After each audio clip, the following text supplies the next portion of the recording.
Hey there, Shrine Runners! Hello, and welcome to the Fox Shrine. I'm Araxis, your host, and tonight we're going to be playing some Galaxy Princess Zorana.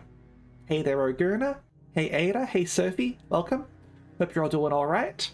I'm doing pretty well.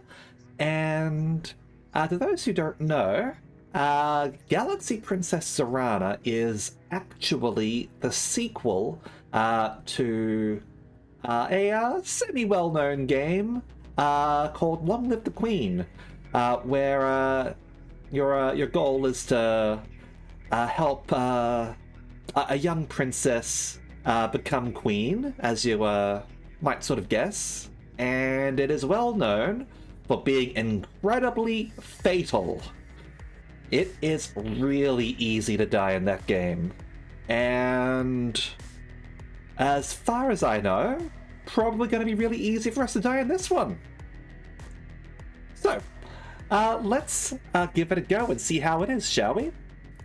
Alright. You gonna show up? Yeah. So, Galaxy Princess Zorana. Don't have the what was it? Like, anymore at the start. Gotta... Alright, let's get things underway, shall we? Okay. Yeah, it's a try not to die kind of game.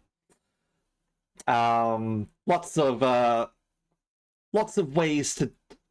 Lots of fun and horrible ways to die. The title of this stream is actually a reference to Long Live the Queen, where one of the most common game overs for that was eating poisoned chocolate. That's one thing that gets pretty much everyone. Anyway, you lie in your curtained bed, trying to relax your mind into sleep. What a rotten, rotten day. Your mathematical drills made your head hurt, your soup was served far too cold, and the heel of your favorite damson purple shoe snapped completely off on your way back to your room, making you stumble in front of your guards. Even your beloved pet. Ooh. I have a snack. A sinuous golden viper. Hissed at you and didn't want to cuddle. Oh. It's bad enough that you had to leave all your friends and be dragged off to this floating palace just because you're the heir now. What's the point of being an imperial princess if you can't have nice things? Your father, the emperor, rules over all of civilized space. How dare your shoe betray you? This is not helping you get to sleep. Relax, relax. You can get another shoe in the morning. So our saves, our log, and our stats. We don't have stats in anything, unfortunately. Codex. Oh, hello, we got some stuff in our codex already. This is probably going to be important. We've got to read over these. So, the Heru are the most recent species to join the Celestial Empire. Winged and feathered, with eyes that never seem to blink and color patterns that seem very similar to non-Heru. The Mao, one of the two founding species of the Celestial Empire, originating on Mao Prime. Mao have furred bodies in a variety of colors and patterns, as well as cat-like ears, eyes, and claws. Meow. Mao are often considered to be mystics, prone to contemplation and schemes rather than rash action. This does not make them pacifists. We have the Mirakan, one of the two founding species of the Celestial Empire, originating on Kedro in Sector Miraka 1. Mirkans have a dark grey skin, long pointed ears, and pale-coloured hair. Zorana's father, Emperor Dragoson, was a Mirakan, but her mother was not. They sound like drow. Tharkan. The third species to join the Celestial Empire, Tharkans have green, hairless skin, black eyes with colored irises, and antennae. An old civilization from a harsh planet, often considered the most warlike of the Imperial races. And some help over there. Yeah, alright.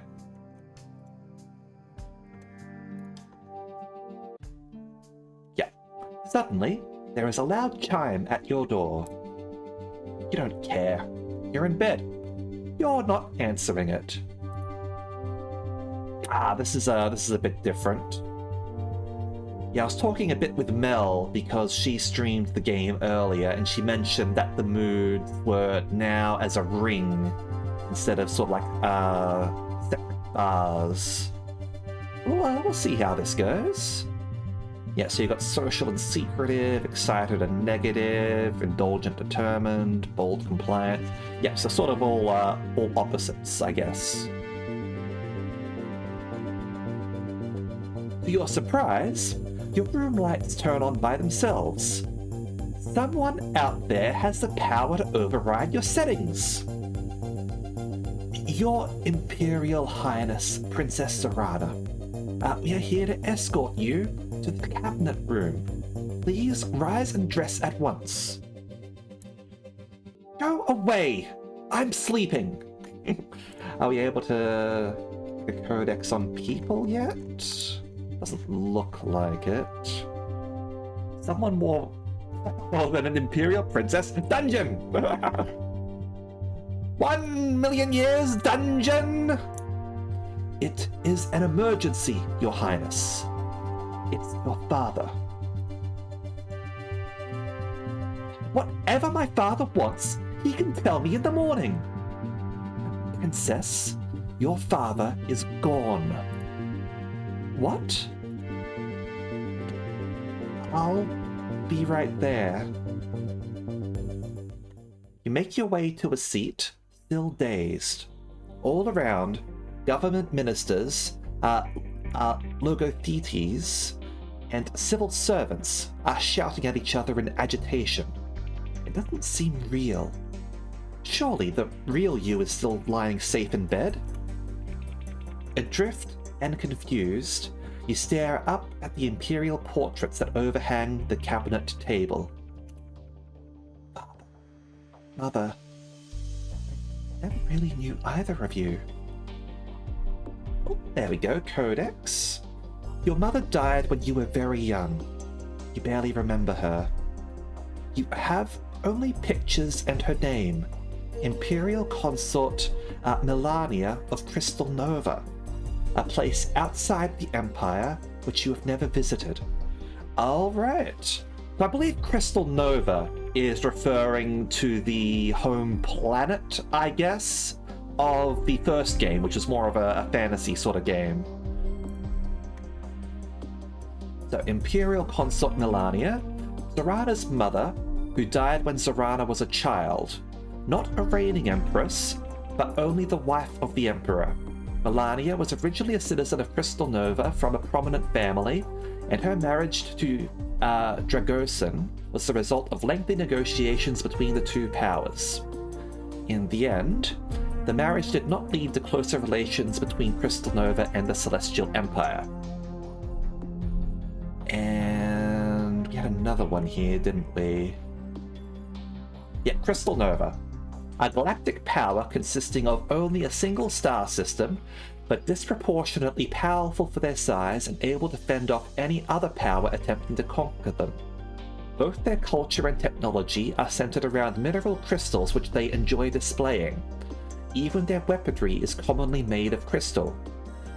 Currently, neither an enemy nor an official ally of the Celestial Empire, though the two powers are on peaceful terms.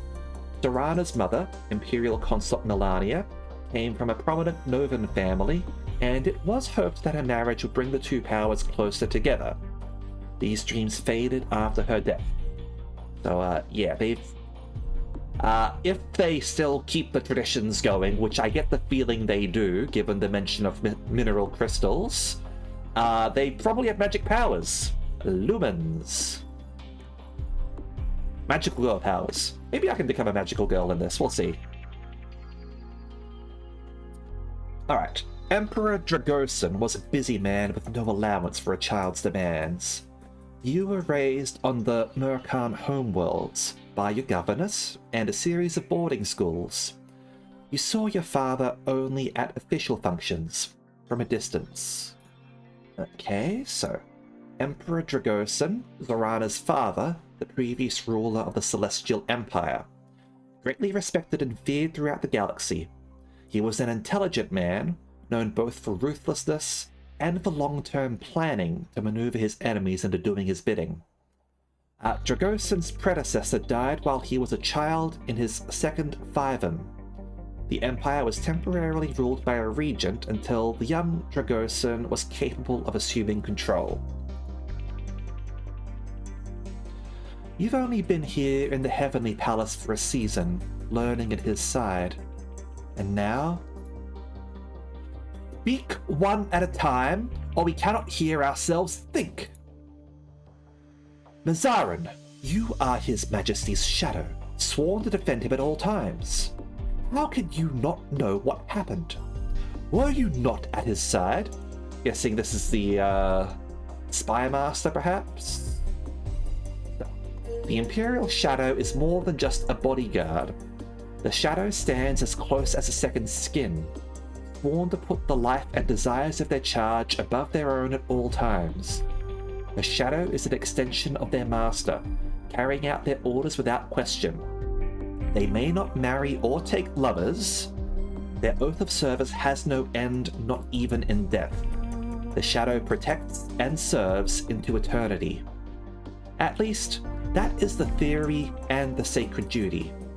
Of course, there have been cases where a Shadow lapsed in diligence or refused an order. Simple failures are executed.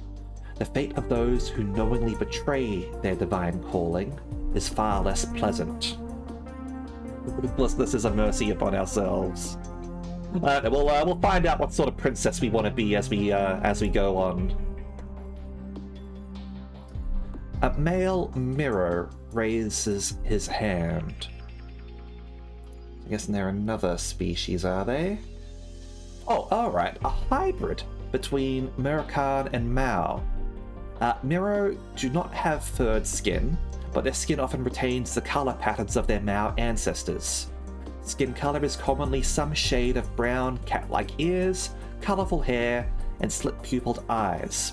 As with any hybrid, however, great variation is possible. Since the Murkans and the Mao are the two founding races of the Empire, Miro are common in the Empire and occupy all walks of life. The Emperor received a message from the science labs that one of his top secret projects had made some kind of breakthrough. He went down to see it at once. One of the cabinet ministers, your father's Logothate of Science, immediately questions, what manner of project? Okay, so I guess Logothate is like a minister. I mean, it says cabinet minister there, right? Director of Science, Minister of Science, a head of science, whatever. The researcher was attempting to create short-range personal warp fields. Oh no. Did he decide to try it out himself and then he transported himself, like, out into space or something? The assembled ministers break out in shouts again, with cries of "Impossible!" and "But the physics!" Science, impossible, fail. You don't understand any of the technical babble. This is a skill test. You will see bubbles like this throughout the game when your current skills or mood affect the outcome of the story. If you'd rather not know, you can disable test bubbles in the settings menu. Now we'll keep them on. I think it's fun seeing if we've succeeded or failed, although I can see why people might want them off, to have sort of a more, to sort of like hide some of the mechanics, I guess, and try to experience things more naturally. Any school child knows the basics, though. Only very large ships and structures like this palace can travel through warp gates to distant parts of the galaxy. No single person can teleport from a bedroom to a boutique, even if it would be very convenient to avoid crowds. We went to view the equipment and speak with the researcher. Dragosen sent me to another lab to check on some readings. He is my first loyalty, so I obeyed without question. Then I heard the sound of an explosion. We returned to the lab to find that the equipment was destroyed and the researcher and the Emperor disappeared. But there were no bodies. No. Were there any records of what tests were run and what the machine was trying to do, where it might have sent them? No. Everything was destroyed. How can you know nothing? He doesn't answer. No bodies. Is it possible that the experiment worked and your father was transported somewhere in the Heavenly Palace? He's just injured maybe? Or unconscious and that's why he's not here? Hey senpai, let's have ourselves a drink. And we will stretch a little bit.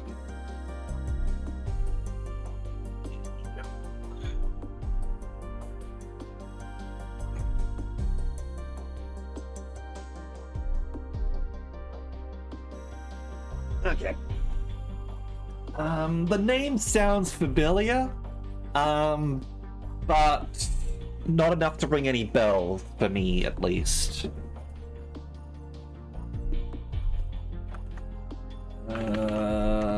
What was Volcano Princess? Volcano Princess on Steam. Another sort of like Raising Sim sort of game, huh? That looks very Princess Maker.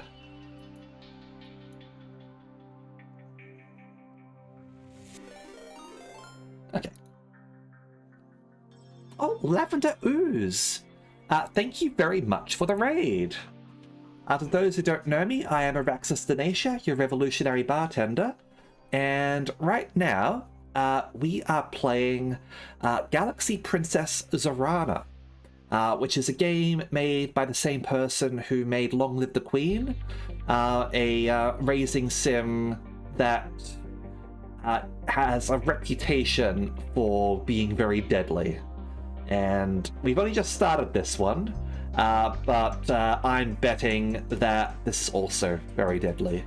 Oh, this is definitely the same universe.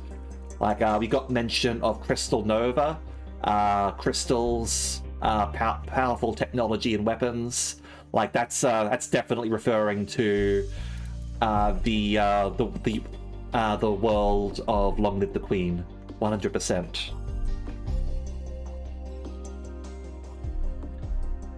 But yeah, totally understand if you need to head off after a stream. Hopefully Spyro was good though. I've never actually played any of the Spyro games. I sort of missed those ones growing up, unfortunately. I had a 64. I didn't have a PlayStation. It's more likely that he was thrown out into space, or sucked into another dimension, or ripped into tiny pieces and scattered like confetti. Oh, congratulations! Well done! Planning on playing the other games, or gonna be swapping over to something else? You wrap your arms around yourself and sink down into your chair as the ministers argue around you. Look, normally I would all be be very much in favor of King Fetty, but we're playing as the royalty right now. We have to tamp down on our impulses to overthrow the monarchy. We are the monarchy, Black Dynamite. Okay. I'm going on to the next game because you got the trilogy. Yeah, fair enough. Well, glad you enjoyed it enough to play the second. All the best with that. I don't actually know like if the future games are better or worse or anything like that. As I said, like never played them before, never really looked into them super hard or anything. Yay, monarchy! Woo! yeah! Up with the royals. We love the emperors and empresses and all that jazz. Woo!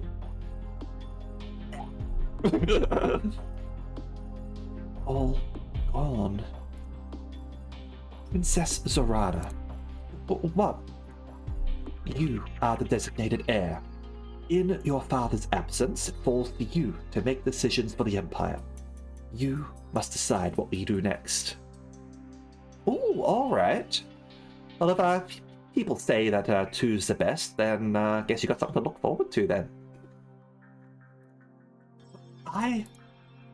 If the Emperor is dead, then the Empire must be informed and the official mourning period begun.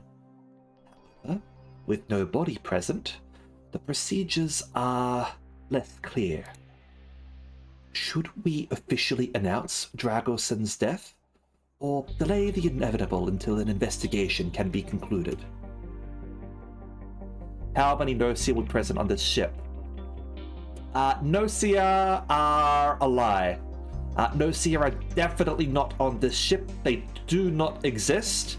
Anyone claiming that Nosia exist are subversive elements and must be arrested immediately. Yep, no problem. All the best with your housework.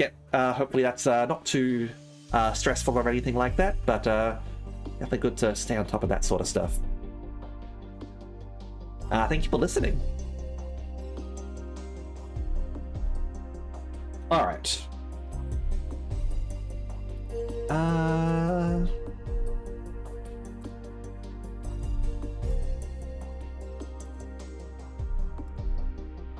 I think we will delay. We will delay and conduct a proper investigation, because after all, it might be the case that he did just teleport somewhere else, and our rumors of his death were a little bit exaggerated. So let's delay. It's the middle of the night and no one's sure what's happened yet. Maybe there are clues we haven't seen. There could still be hope. There's no need to rush. Very well. The Celestial Ministry will organize a full investigation. There is a buzz of agreement and plans to sweep the entire palace for any clues to the Emperor's fate, with a special focus on the Science Division. We must also consider the possibility that this was not an accident. Hello? A tall woman leans forward, her earrings swaying. She is the Imperial Thresher, head of intelligence and the secret police. You've never really spoken to her. Her reports to your father were always made in private. Step 1, do we have procedures for this? Trust her implicitly and completely. Gee, I wonder why.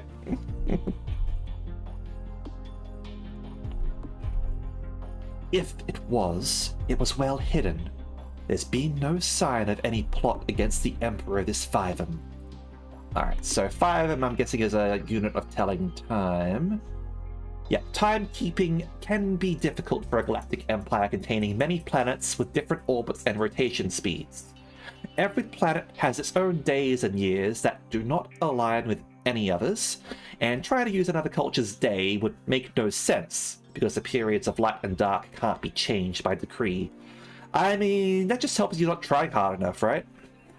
Small amounts of time can be measured in splits and hours, which remain consistent, though days may contain different numbers of hours from planet to planet. The imperial standard for larger periods of time is the Phivem, which is slightly less than 5 Novan years. A Mirakan reaches adulthood after they have completed their 4th Phivem. Alright. Makes sense. 5 Phivem, 5 years. There wasn't anything else in here, was there? Yeah, okay. You will pursue it. Of course. but this must be handled discreetly. We don't want word to leak that the Emperor is missing, especially when we don't know the truth. There could be panic, chaos. Enemies would take advantage. Now, this empire will be reformed into the First Galactic Republic. Behold the might of this democracy. And in such uncertainty, we must devote extra attention to the safety of the air. He turns to you. You don't have your own oath-sworn bodyguard at this point, do you? No, just the regular guards. Then I volunteer to stand as your bodyguard until a proper rotation can be established. If you wish it, I will sleep in your quarters and keep you safe from harm. She wants to stay in your bedroom? Your private sanctum? She's a stranger. And a stranger whose entire job is to snoop and spy. But it could be safer to have her present, if you feel that you can trust her. If not, you'd be volunteering for your own execution. Do you truly trust anyone in this palace? I mean, I am absolutely open to chat's thoughts on this. And actually, I'm open to chat's thoughts on all decisions in this game, because we're all playing this together for the first time. And I have a feeling that chat is going to be very much in favor of accepting Karundi's protection. I accept your offer. She says nothing, only nods. It is probably best for you to sleep while you can. There will be little time for it in the future. Yes, strong lady, do it, I'm not biased. With the meeting broken up, you disperse into the hallway. Princess Zorana, I was bound by your father to give you a message in the event of his death. Yes? Focus on your studies. The skills you gain can never be taken from you, and they may mean the difference between life and death for yourself and the Empire. Build a pool of trusted advisors as quickly as possible to strengthen your power base. But always remember that your own knowledge is more valuable than what you hear from others. That's all? Nothing personal? No secrets? No final admission that he loved you? Nothing? You have been a weak and spoiled flower, but you are Dragoson's child, and if you survive, you will be Empress. Spoiled? How dare! It is what your father told me to say. Learn quickly. He walks away. I am not spoiled. Look, just because I have a pet viper and am able to complain about the heels of my shoes breaking, and that being the worst thing that happens to me, yeah, alright, maybe I'm a bit spoiled. Here you are, in complete control of your own life for the first time. What you choose to study will give you the skills you need to become Empress, or else doom you to a brutal fate. You'll show them all. You'll have to. Once you've slept, you must choose your first set of classes and begin your journey. Alright. So, Zorana can learn many skills, some faster than others depending on her current mood. Click the question mark next to a skill set for more information. Alright. So, we are determined at the moment, and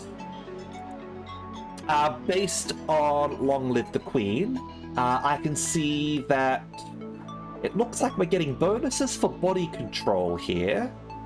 It looks like we've already got a few points in contortion and allure. I don't know why. I've also got a bonus to engineering, apparently. And we can't do arts, so we've got a penalty to arts. Alright. Let's have a look here. So, interaction. Rhetoric is convincing someone to agree with a cause or value. Whipping up support for a war would involve rhetoric. Etiquette is understanding the nuances of formal manners in order to avoid or give offense as desired. And deception is lying believably. The target may not agree with you, but they will believe that you mean it. So, we get bonuses to this if we are compliant or social. We get a penalty if we're secretive. And if we're negative or daredevil, we can't do it. Studying any interaction skill this turn will give 10 skill points. Combat. So we have blade. Sharp weapons, starting with knives and moving on to sword techniques. After learning this skill, you will tend to carry a knife. Alright. Chain. Flexible weapons such as whips and chains. This skill also grants proficiency with ropes. Unarmed. Fighting without weapons, generally through kicks and punches. Strength is useful to improve damage. So we get bonuses to combat when we're daredevil or bold, penalty when we're cautious, and can't do it when we're compliant. And skill points this turn. So, body control. Alright. Over here. So, endurance, resisting pain, staying conscious when injured, traveling long distances, being able to push your limits. Pressure points, blocking or triggering pain and other sensations in a target body, and knowing physical weak spots for effective blows. So critical hits and torturing people, I guess. Contortion, twisting your body flexibly, can help you fit through small gaps or escape confinement. We get bonuses when we're determined or secretive, penalties when negative or bold, and can't do it when excited. For some reason. Yeah, so 15 skill points because we got a bonus to it. Now, gunnery. Ray guns. Weapons that fire a beam whose power can be adjusted from gentle warmth to a deadly blast. So phasers. Dart guns. Weapons which fire a projectile. Darts may be simple puncturing needles, but may also carry drugs or poisons. And big guns. Weapons too large to carry around, such as cannons or spaceship weapons systems. Very destructive but rarely convenient. We get bonuses when we're negative or compliant, apparently. That's interesting. Penalties when social, unavailable when cautious. Now, arts. Visual is painting, crafting, design, color theory, art history, and generally making things visually appealing. Musical is singing, playing an instrument, knowledge of musical history and cultural trends. And dramatic is acting, costume, disguise, knowledge of plays and theatre. May sometimes substitute for deception. Yes, drama. We get a bonus when we're negative or indulgent. Penalty when daredevil or bold, unavailable when determined. Yeah, no skill points this turn because we are determined. Now, condition. Tumbling is gymnastics skills. Balance, falling without hurting yourself, jumps and flips. May help you to climb with parkour techniques. Strength, muscles, physical strength. Generally useful for fighting, pushing, or resisting force. And reflexes is speed, ability to respond to changes in your environment without freezing up, very useful in a fight. Bonuses when determined or excited, penalties when negative or indulgent, always available. Domination, So, sports, playing and understanding official sports, throwing objects, swinging a bat, kicking a ball at a target. Hunting, understanding animal habits, tracking, knowledge of traps and weapons used for catching game. Wrestling is grappling, grabbing, pinning, twisting, and throwing an opponent. may be used for combat. Strength is very useful. Bonuses for excited and bold. Penalties for determined and secretive are always available. Because we got a penalty, only 5 skill points. Interesting that they call that skill set domination. Yep. Spaceships. Piloting. So, navigation and maneuvers with a spaceship. You will need some piloting skills to be able to take a ship out by yourself at all. Operations. Using the systems of a ship, station, or computer in general. Diagnose onboard problems or even hack into hidden files. Ooh, alright. Layout is understanding the design of ships and stations, being able to find the bridge, the engines, or the nearest access panel. Bonuses for secretive and bold, penalties for cautious and indulgent. Over here is emotion. So we have empathy, understanding the emotions of others and how they feel about you. May detect lies or hidden motivations. Here is allure, understanding what others find appealing, useful for flirtation, friendship, fashion, and marketing. Menace, intimidation, presenting a believable threat, useful to command obedience, but may make enemies. Bonuses with indulgent and social, penalties for determined. Over here we have stealth, hiding, concealing yourself or moving without being seen, may also help you find hidden secrets. Intrusion, picking locks, climbing walls, entering buildings, and otherwise getting into things that want to keep you out. And sleight of hand, magic tricks, pickpocketing, distracting attention, and anything that requires nimble fingers. Bonus for secretive and cautious, penalties for indulgent and social, unavailable when bold. We have environment, so survival, finding food and water, constructing shelter, identifying hazards in the wild, knowledge of poisonous plants, dealing with heat and cold. Scouting is ability to navigate on a planet's surface, keeping track of directions and distances. And terrain is understanding how to move safely through water, swamp, sand, rockfall, mountains, and other natural obstacles. Bonuses for cautious and daredevil, penalties for social, unavailable when compliant. It's alright, we're never gonna be like out in the wilderness, right? We're a freaking princess. And finally, we have engineering. So, repair, being able to fix problems with devices, connect them together, or improve their performance. Invention is building something completely from scratch, designing a new tool for a task. And demolition, using explosives, identifying weak spots to destroy objects and buildings, and understanding forces enough to keep safe. Bonus when determined and cautious, penalty for social, and unavailable when excited. But interestingly enough, we don't really have knowledge skills in this game like we do in Long Live the Queen. This one's all sort of like practical things. So, like being able to be a diplomat, like being able to fight, being athletic, hiding, being able to like use machinery or invent machinery, that sort of thing. We don't have things like economics or military strategy. Alright, so we should probably try and play to our mood. When you still have actions you need to accomplish on another screen, that screen's tab will be highlighted with a chevron. You can also return to that phase's screen with escape.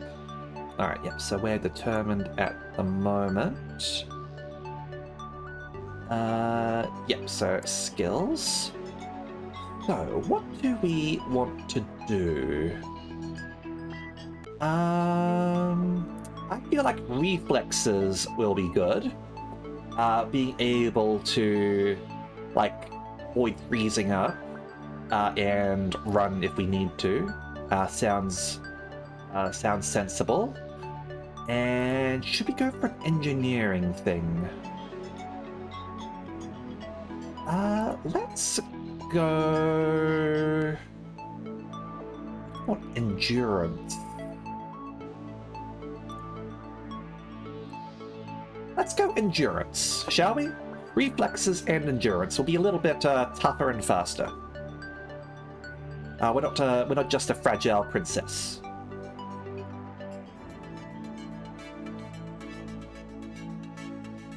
Okay, basic level reflexes and basic level endurance. There we go. And we got a codex entry over there, didn't we? Okay. If you have text bubbles enabled, you will see bubbles that look like this pop up sometimes. They show the results of a skill check along with how hard it was. If a test is only checking a single skill, the difficulty thresholds you need to pass, it will be between... So, excuse me. So, basic is 1 to 10. Practice student is 30. Practice is up to 59. Graduate, interestingly enough, is 51 to 70. Expert is 71 to 90, and then Grandmaster 91 to 100. Okay.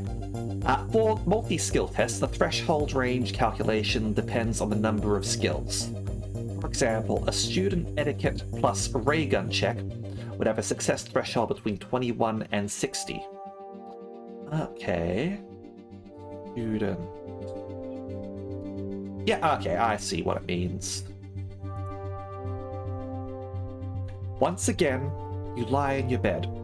This time, sleep bubbles up easily. Your mind and body are exhausted from the stress of the days since your father disappeared. Only in sleep can you relax. Was there a noise? Did something just fall over in your room? I'm tired. Something bumps against your bed. You hear a scuffle and... scream? You activate the lights to find Kurundi crouched over the body of a Huracan woman, freshly dead. Her blood is smeared all over Kurundi's clothing. Oh boy. Yep, so a Huracan is a hybrid between a Muracan and a Heru.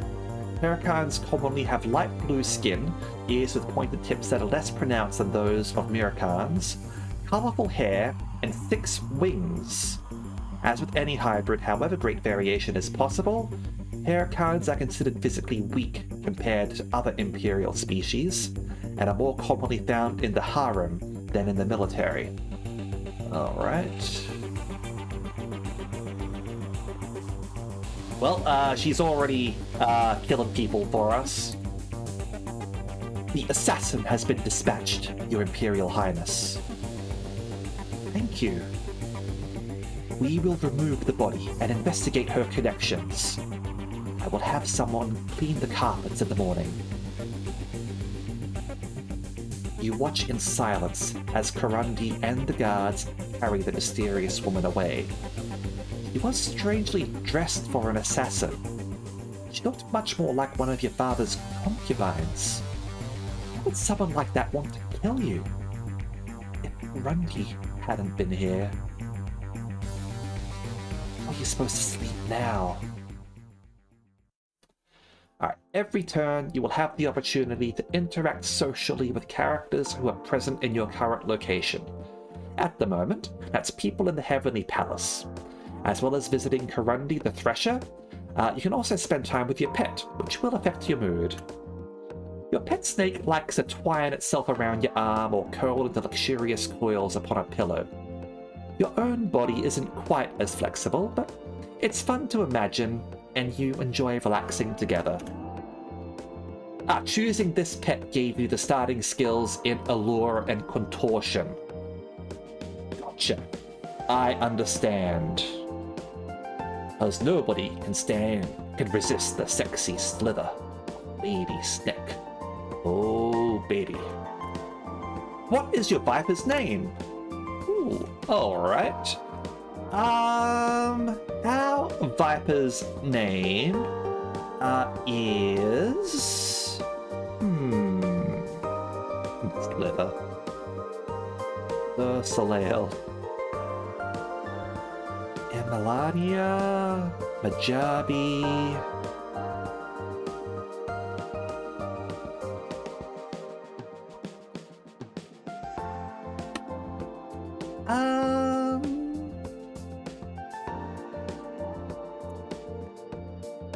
Let's go with Naga. Why not? Naga the Snake. Alright. Just save the game here.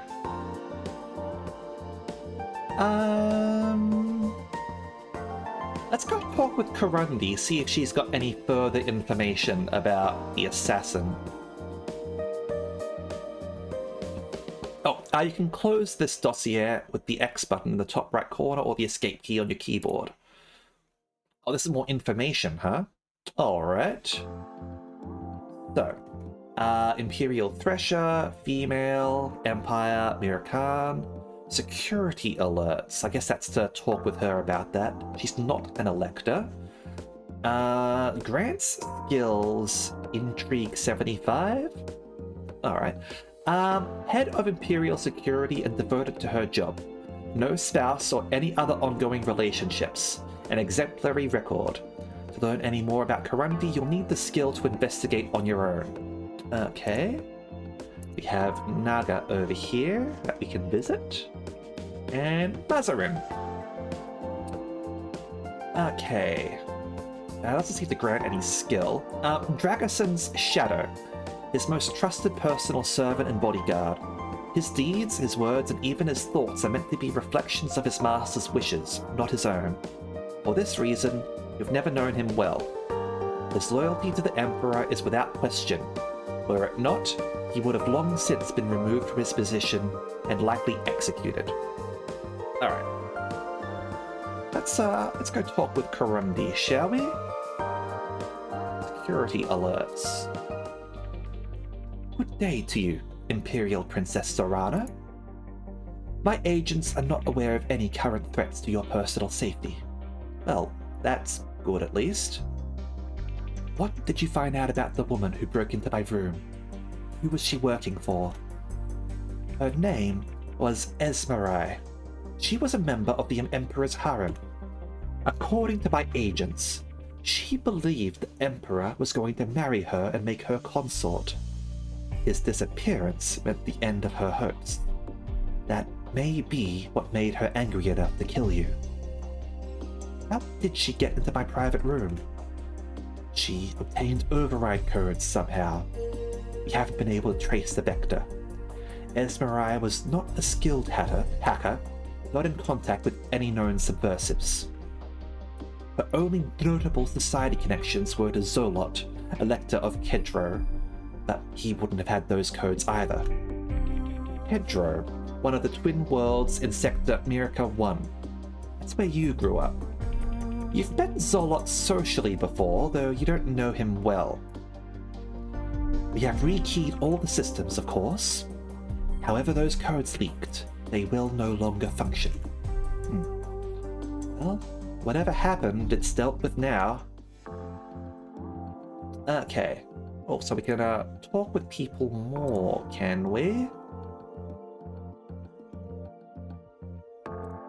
Well, let's go visit Mazarin.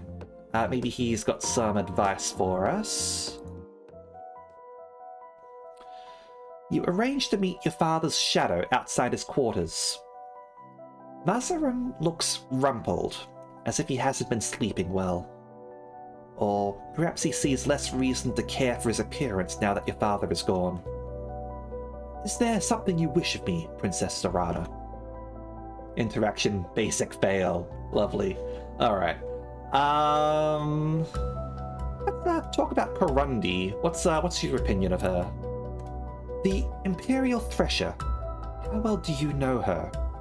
How do I know that I can trust what she tells me? How do you know that you can trust my answer? You must learn how to read people for yourself. She killed a woman right in front of me. I'm sure she had her reasons. To the best of my knowledge, Kurundi has served with distinction for more than a fiver. However, if you rely solely on the Thresher to provide your intelligence reports, you will not know anything she does not wish you to know.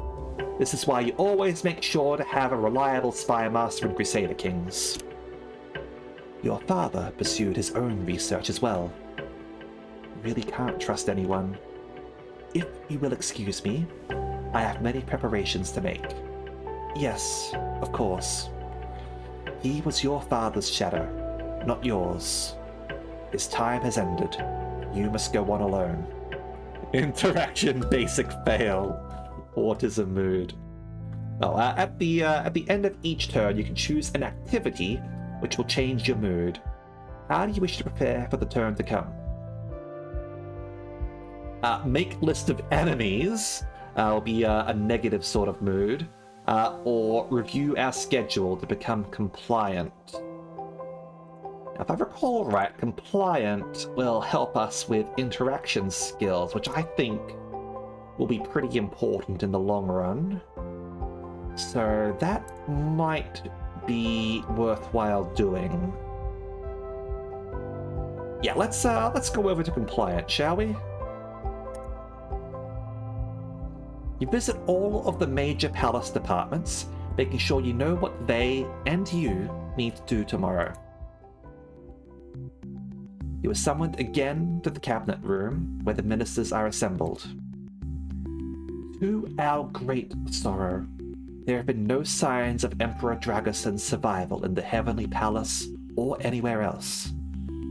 Please report on your investigations. Kurundi stands.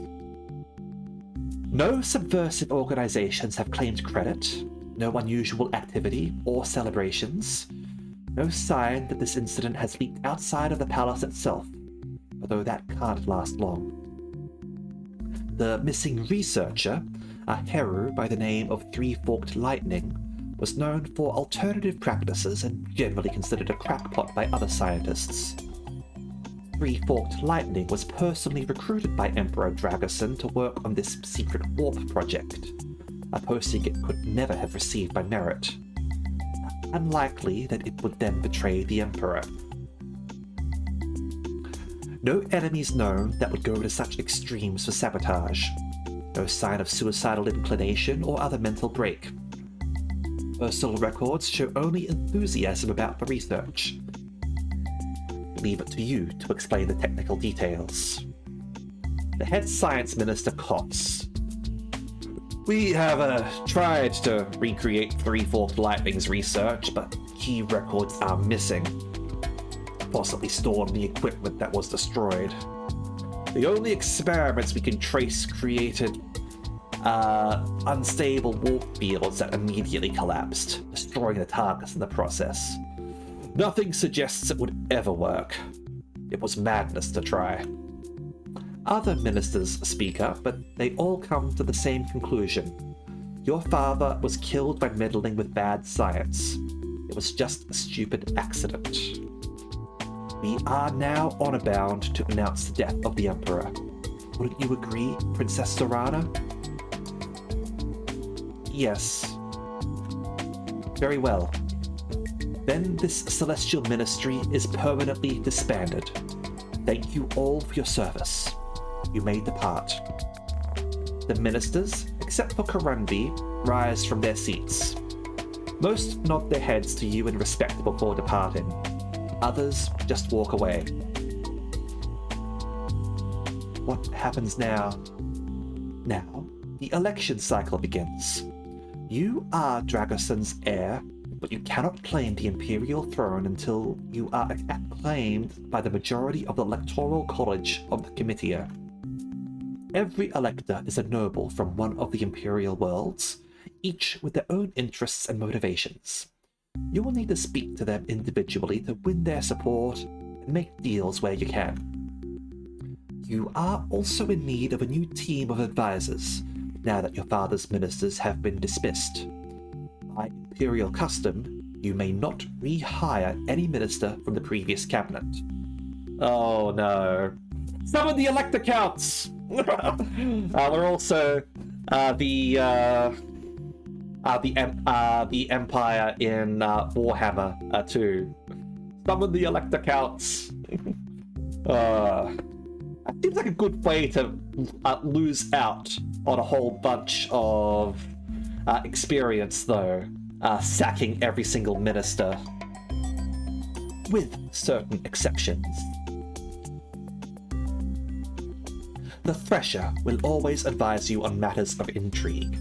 The High Pontifex will always take the role of spiritual advisor once you win her support.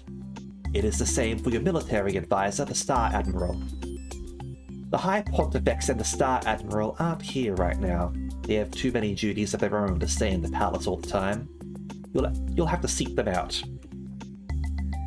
Oh dear. Alright, you now have knowledge skills. When you have access to an advisor, you can use their knowledge as if it were your own. Advisors will also help you train your knowledge, but a bad advisor can lead you astray. They can teach you wrong. You might win an elector's loyalty by offering them a position as your advisor. It is a great honor to join the Celestial Ministry. You might also consider winning someone's loyalty by making an offer of marriage. Marriage? Marriage alliances are traditional. You haven't even had your adulthood rights yet. Still an adolescent. Old enough to be betrothed, yes. But would you really want to barter away your future like that? Marriages are for life. As your father's heir, you provide direction for the Heavenly Palace. At your command, we will travel the Empire so that you can meet with your electors. So much to take in. You have enough to worry about with your classes.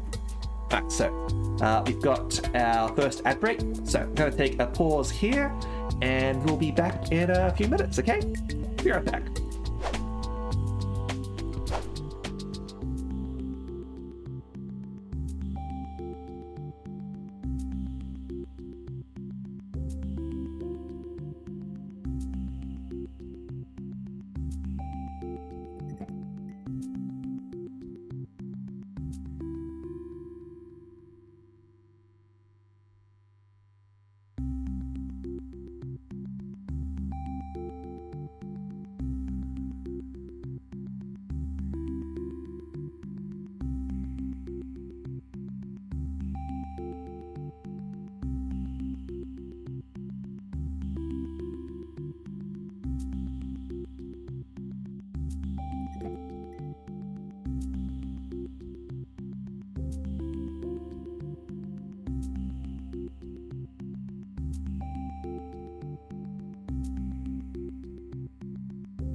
All right, and we're back. So let's resume the game, shall we? And don't worry, Kuro. I made sure to do that redeem. That's why the we're slightly delayed. I was still stretching. So let's get back into this, shall we? Oh, so much to take in. You have enough to worry about with your classes. Thank you. I will speak to you again later. Alright, what should we study next? So, oh, yep, there's our knowledge skills, I guess. Let's save the game. Should be going across, shouldn't I? Yeah, 1, 2, 3. Oh well. Okay. So, over here, we have bureaucracy. Knowing who does what in the government, understanding ranks and procedures, efficient scheduling, who to ask in order to get things done, how to fill out forms, and how to phrase a request so that it sounds appropriate and legal. Your learning rate for knowledge skills is not affected by mood, but by how your personal skill compares to any minister assigned to this position. Skill checks will test either your skill or your Lord Chancellor's, whichever is higher. So bureaucracy will get us 10 skill points. Military. Knowledge of military training and procedures. Fleet maneuvers. Ranks and restrictions. Battle strategy, war history, and a knowledge of weapons capabilities for different political entities. Okay. Yeah, Star Admiral Yakao has not pledged his personal support to you, so we don't get his benefits. Economics, knowledge of trade, values of various items, salary structures, larger economic theory, taxes, business, and where to obtain rare items. And that's the Logothate of Commerce when we eventually get one. Over here is intrigue, access to the Imperial Intelligence Network, useful for learning who is allied with whom and what secrets each elector is hiding. Very useful in plotting your strategy, but beware, intelligence is not infallible. That's my skill or the Thresher, assuming the Thresher is loyal. Galactic relations. Knowledge of alien cultures and their interactions with the Celestial Empire. Without this, you may know only the very vaguest stereotypes of people outside the Empire. Lovely. Alright, so that's the external curator. We have Imperial History.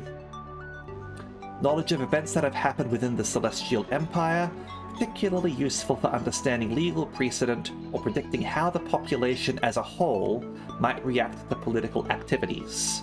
The Logothate of Law is responsible there. Spirituality.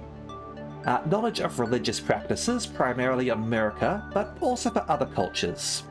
Knowledge of deities, myths and legends, ceremonies, and taboos. Knowledge is not necessarily belief. Yeah, the High Pontifex is a spiritual advisor. Need to petition her in person to gain the benefits. Understood. You want us to learn Imperial history? Is that it, Kuro? Definitely consider it. Science. A wide range of knowledge, including physics, chemistry, and biology. You may not become an expert in all disciplines, but knowledge of science will tell you what is possible, and who within the Palace Labs might be able to help you. Scientific knowledge can improve performance in many aspects. The Logothate of Science helps us there. And finally, media. Knowledge of pop culture, the interconnections of galactic networks, and how to spread a message throughout the Empire.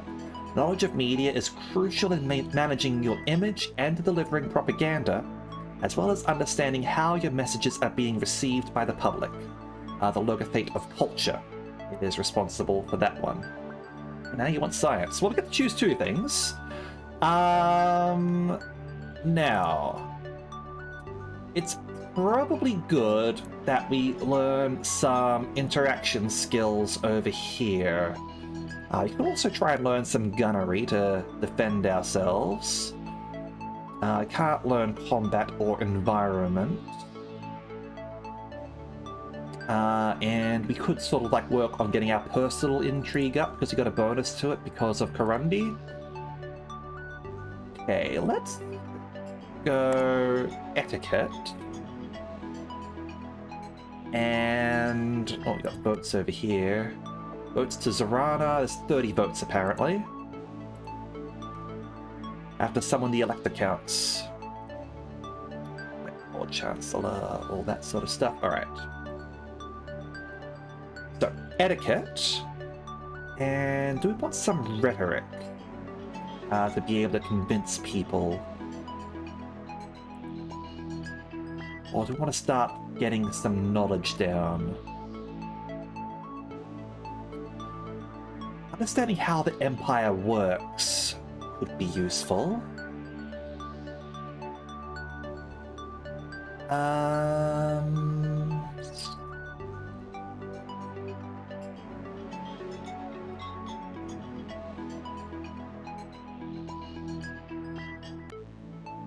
Let's go...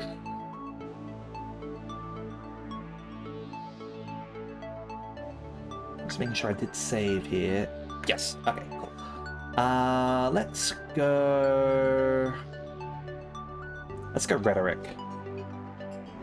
Learn how to talk good. There we go. Basic etiquette and basic rhetoric. Lovely.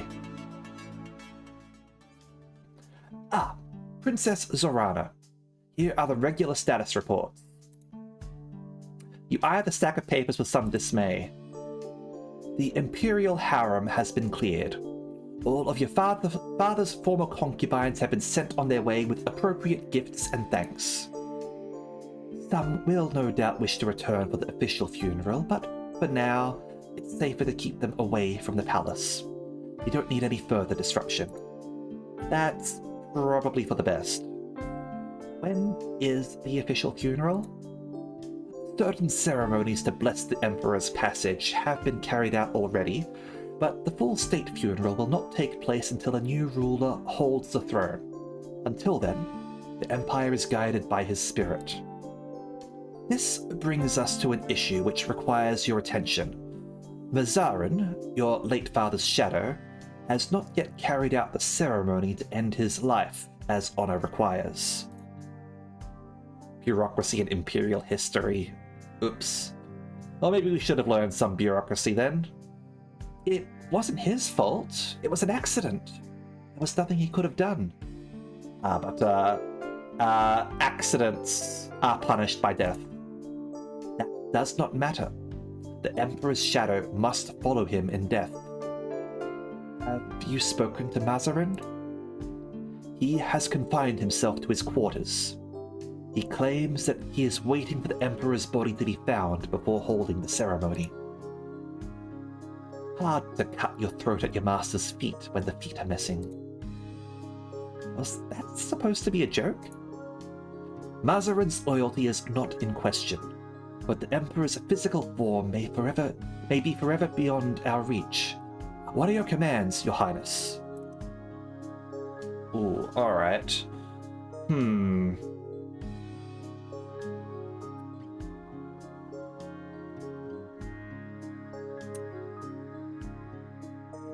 I think we can wait a little bit. Like he's definitely sort of like in mourning. He hasn't said that he doesn't want to kill himself or anything like that. And who knows, we might find the body so that he can do it properly. It can wait for now. I'm sure Mazarin would rest easier if we could find the Emperor's remains. Until we have final proof of the Emperor's fate, or a new Emperor takes the throne, it is not a dishonor to wait.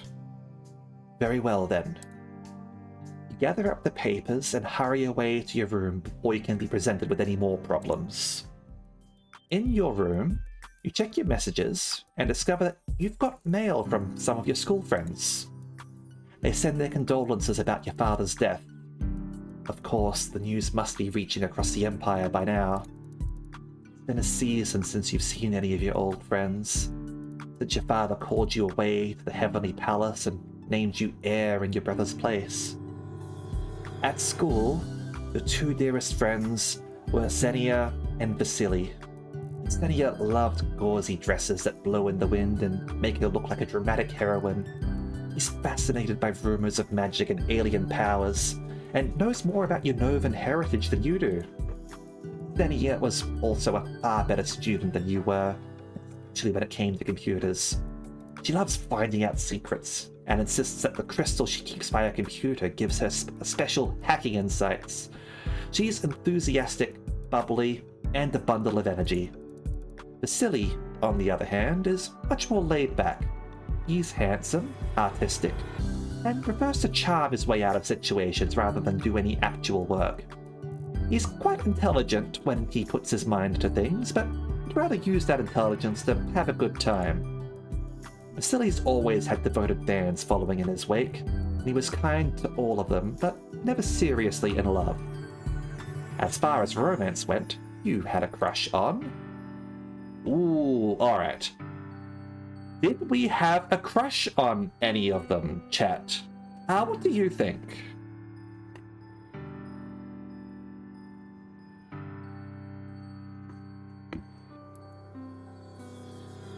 So, we have...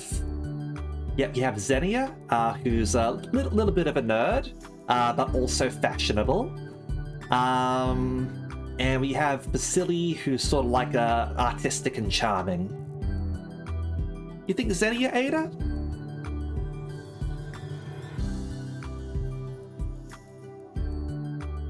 Alright, let's go with Xenia. Her eyes were always full of mystery. You really miss her. For now, though, your social interactions are limited to the palace. Alright. So I think we get 2 interactions here, don't we? Alright, it looks like if we're knowledgeable of the media and bureaucracy, we can choose to conduct surveys or denounce people. Okay.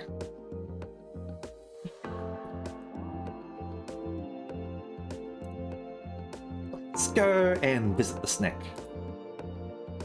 Mood change indulgent, huh? Alright.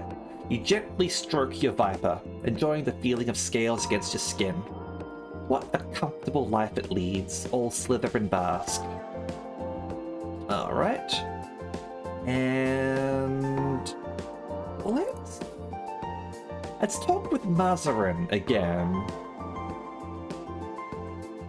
Because he had some more information, I think.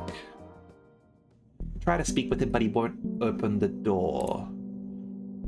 Deo said the Shadow was refusing to leave his quarters, and claimed he will not eat or sleep until your father's body is found. Perhaps he's hoping to meet his end that way. In any case, it appears he's not willing to meet with you. Alright. Now. Do we want to admire the Imperial portraits or have a dinner party? I wish I could sort of click here to sort of find out what they give bonuses to. So... What's social and compliant? Compliant will be here again. Social would be emotions. This could be good. Empathy to detect lies. Yeah, alright. Let's move over to social, I think. You invite some of those residents in the palace to join you for an evening of food and entertainment. Ooh, at the end of the turn, you can direct the Heavenly Palace to warp to a new location in the Celestial Empire. You must travel to each location to interact with their local electors during the social phase. Under each pinned location, you can see the votes up for grabs in that sector. A circle indicates an unassigned vote. Tick shows a vote supporting you, and a cross shows a vote opposing you. Right now, the Heavenly Palace can only move one warp gate jump per turn. You can travel to any of the 4 points directly connected to your current location. Additional movements can be unlocked with science. You can also view more of the map by dragging with the mouse or using the compass arrows and zoom buttons on the right to adjust the display. If you choose to stay put in a location instead of moving, you receive a bonus social action on the following turn, so you can talk to more people in your location. However, there aren't many people to talk to in deep space, so you should probably pick a new destination. Alright. So.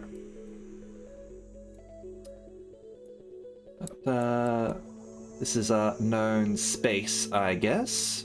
Got the Heru systems over there. Drog is there. Miracle 1 has a lot of votes. Miracle 2 has 1. Mal. Farkas. Alright, so I'm going to move over to here.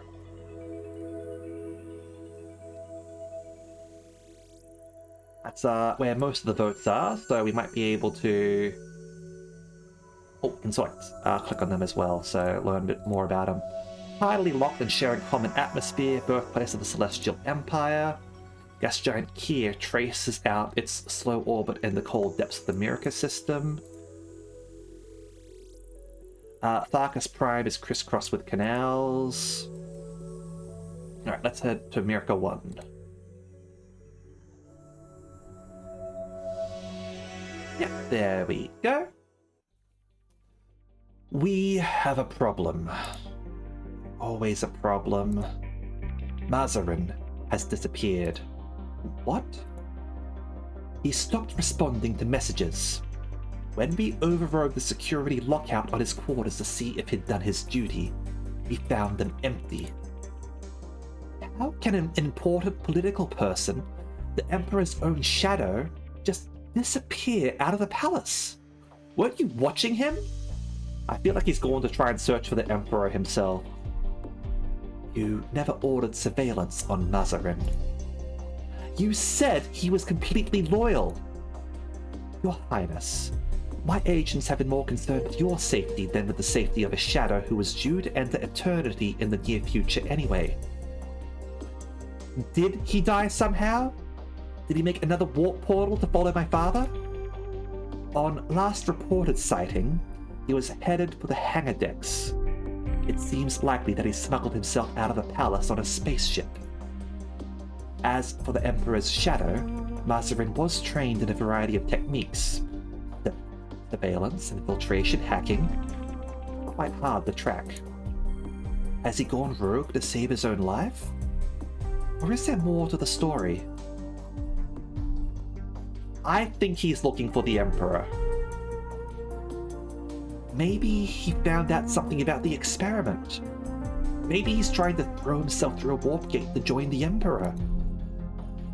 If he took a one-man shuttle and flew it into a warp gate, he would be obliterated without causing any harm to the palace. Speculation. Princess Zorana, it falls to you to make decisions in Dragosen's place. What is your official response to this situation?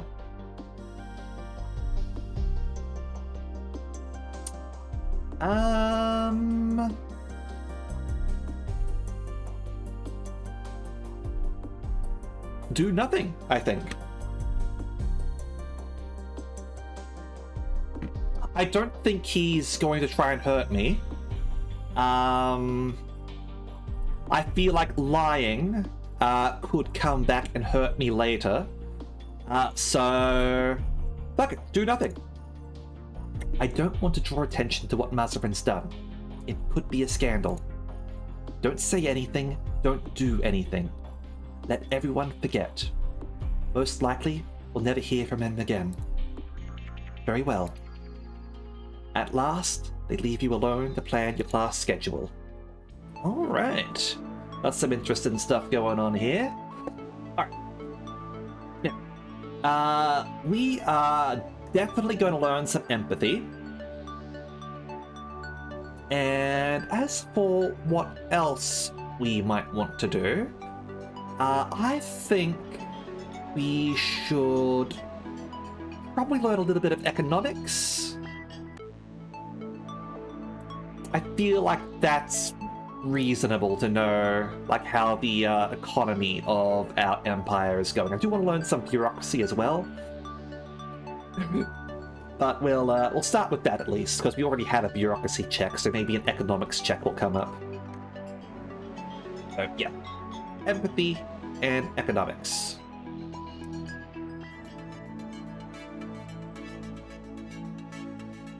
There we go, basic empathy, basic econ. There are more messages of sympathy waiting for you in your mail queue. Hold on, I should actually save the game here. There we go. Alright. Empathy and economics. There we go.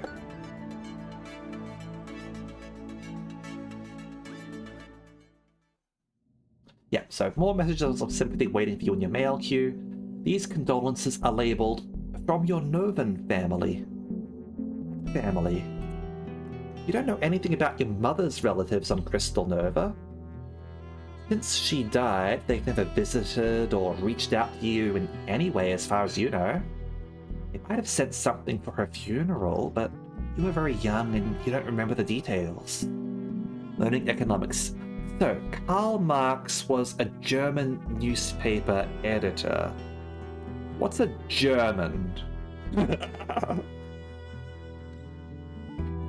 But absolutely, we should be learning about Marxism and Keynesian economics. Those all sound quite sensible to me. Are her parents still living? Did she have siblings? Do you have cousins? You wonder for a moment and then decide that it doesn't matter. Crystal Nova is no part of your life. You were dedicated to the Celestial Empire. It's almost an insult that they would reach out to you now, considering. And then it hits you. This message isn't from some unknown cousin. It's from your brother. Prince Voshkot, your older brother. Like you, half Mirakan and half Novan. Unlike you, he held responsibility from a young age.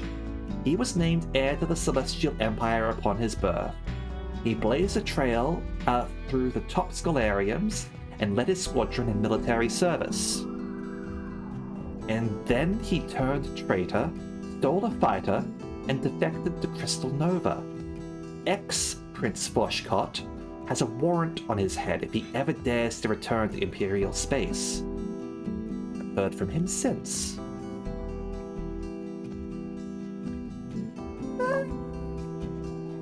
You know what, I miss him. Why not? Your ages and different upbringings meant that you weren't as close as some siblings, but he was still your brother. He used to visit you on Kedro and tell you stories. He escorted you to balls when you were too little for a proper partner. More importantly, if he were here now, then you wouldn't have to deal with all of these politics. Voshkot was supposed to be the heir, not you. But he betrayed the Empire and ran away. You don't even know why. You don't have time to think about this now. You're an Imperial princess. You're busy. When you enter a new inhabited sector for the first time, that turns a social phase will be a reception to allow you to meet the local electors. Lovely! Yeah, heir and a spare. 100%.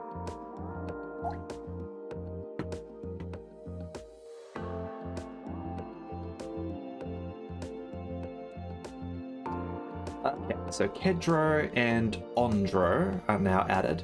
So the twin worlds of Mirka Prime, Kedro and Ondro, the heart of the Celestial Empire, your home.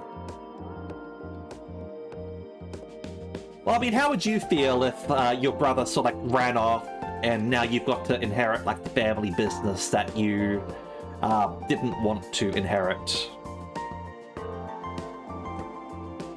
Yeah, so one of the twin worlds of Mirka 1 the original homeworld of the Mirkan people, known for its rich forests.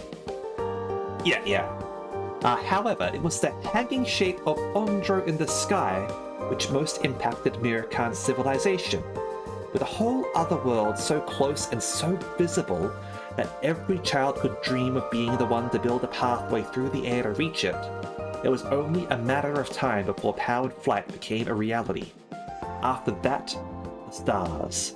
I mean, yeah, that would be a pretty striking sight and cultural touchstone for people.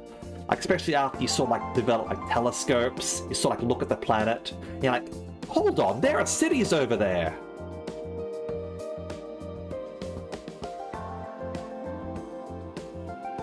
Yeah, and the Mirkan are from Kedro. Yep, so much like Kedro, it is a forested planet, but in darker tones, rife with toxins and predators that the Mirkans have embraced and made a part of their culture.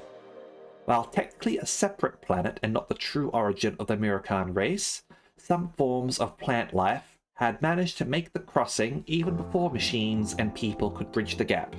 It was never an alien world, only a distant frontier. Ondro was the gift of the gods, the first step in the pathway to the stars and eternity. I don't think one of the other races was from there or anything like that. It was just, okay.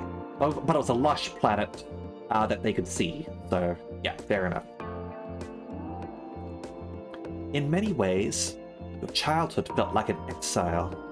You were raised on a small Kedro estate in the care of your duenna. While your brother was heir, you were never called on to attend to your illustrious father in the Heavenly Palace. You were the second-string child, unnecessary, out of sight. And yet, you were an imperial princess, attending school with other children of wealth and power. Every Tresson, you received invitations to anything from ritual sacrifices to operatic competitions. Clifftop Castle is nothing new. You have walked these halls before and you know what shoes to wear. Tonight, you are the guest of honor.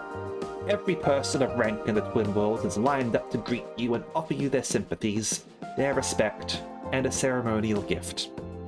There is no time for anything more. Not so many waiting for even a moment of your attention. It is, of course, the 6 local electors who are uppermost in your mind, 3 from Kedro and 3 from Ondro. This single sector is the pivot for the balance of power in the Celestial Empire. However, you cannot seek them out. You must wait for the queue to proceed as tradition demands. We've got to be a bit more etiquette there. Not basic isn't enough. It's all very stuffy. You'll be trapped standing in one place for hours and you can't spend time with anyone you like or avoid anyone you loathe. By the end of the night, your feet will declare war on your knees. The primuses of the Twin Worlds take precedence, followed by the Kefalis. They bow, they kiss the air above your hands, they present you with an array of identical platinum coins stamped in your father's image. It is some time before the first of the electors reaches the head of the queue. Zolot of Kedro. You recognize him easily. He dresses for that effect, but you have never known him well. Too old to have been your friend, too young to have been a schoolmate's parent. Zolot's first husband has passed into eternity. He is here alone. Yeah, so Zolot was the one with the connection with the alleged assassin, if I recall right. He also had some kind of connection to Esmerai, the woman from your father's harem who tried to murder you in your sleep. There's no proof he was involved in any way, but he did know her. Say nothing. This is not the time to make a scene and antagonize an elector who might be innocent. He bows to you, wings fluttering with practiced charm. Your Imperial Highness, may the gods bring you favor. He says nothing more than that, merely offering his coin to your attendants and withdrawing. You can't tell how he feels about you. We had a basic empathy, but we need student to figure him out entirely, huh? The next elector to approach you is Krovos of Ondro. He is the only one of the cohort that you have never met before, for the plain reason that he is far too young to take on the responsibilities of the position and has never been invited to any formal gala. You vaguely heard about the death of the Regent of Ondro's child elector last season, but shouldn't someone else have been appointed to the position? For Krovos to be here alone implies that he has stepped into the full role. There is precedent for allowing adolescent heirs to take up positions when necessary. You yourself have not had your adulthood rights, but Krovos is only a child. It's most unusual. Hello, Your Highness. How are you? Practiced etiquette. Geez, alright. His manners might be acceptable at a child's party, but they're totally wrong for the occasion. He ought to be addressing you as Imperial Highness. Hey Kailash, how you going?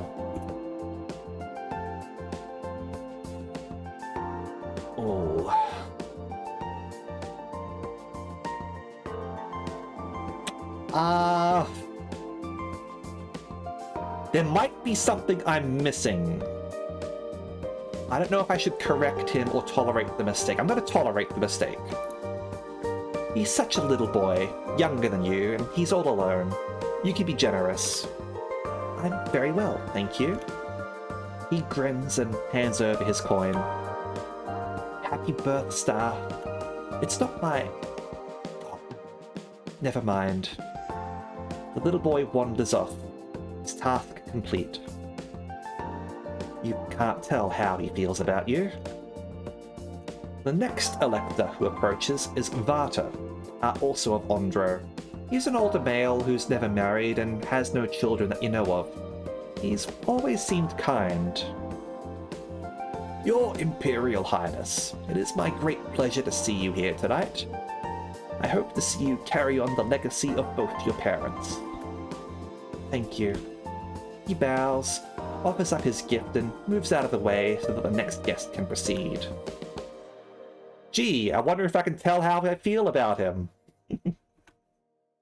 After a few other senators have come through, the next elector to approach is Lukamir of Kedro, scion of a long line of politicians and very familiar to you.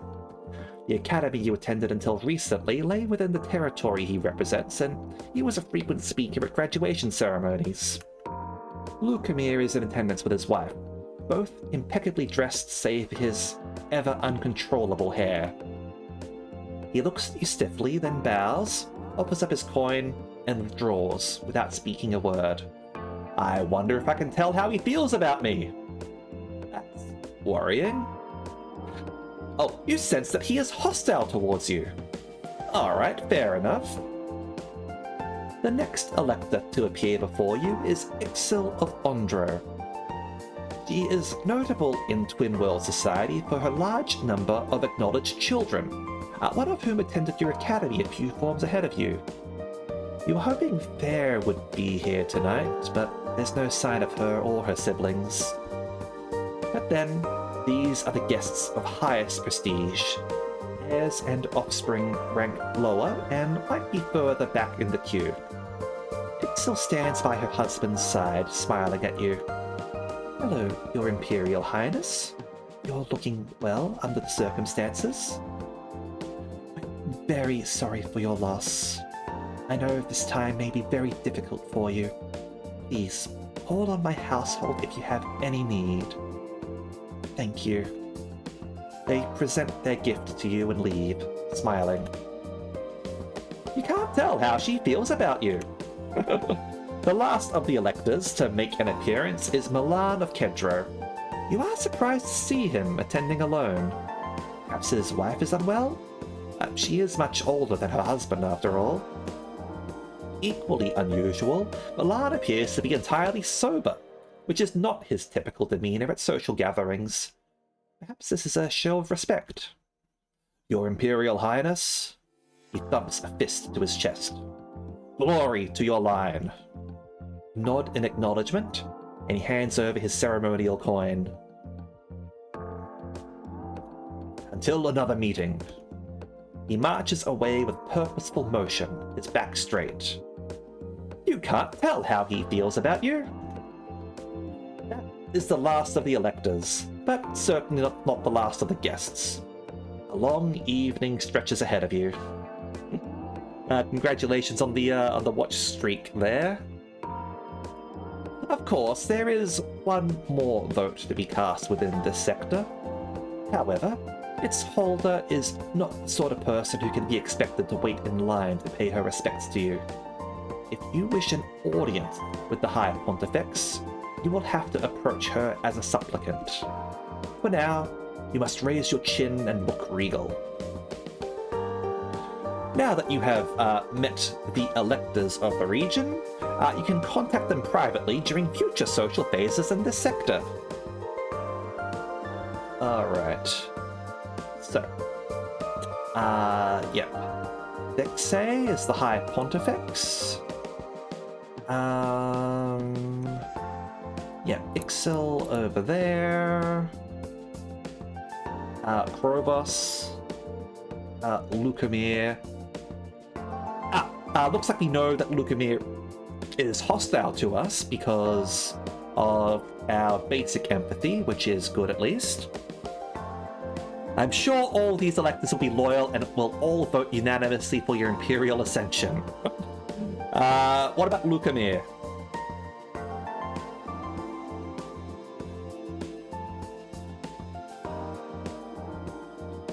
Alright.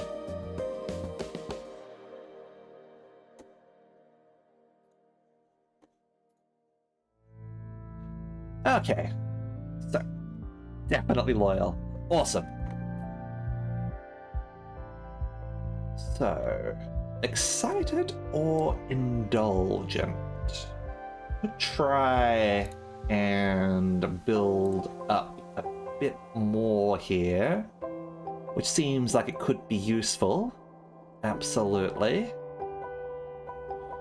Being able to read people. That would be indulgent. Loyal as your own brother. Etiquette could be valuable too. Bureaucracy and spirituality might be good, especially if I want to get the Pontifex on side. The Pontifex might want me to know the know about the religion and such. What would excited give us? To that, eh? Domination.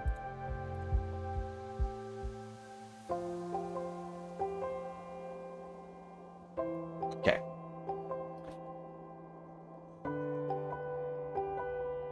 I'm going to go with...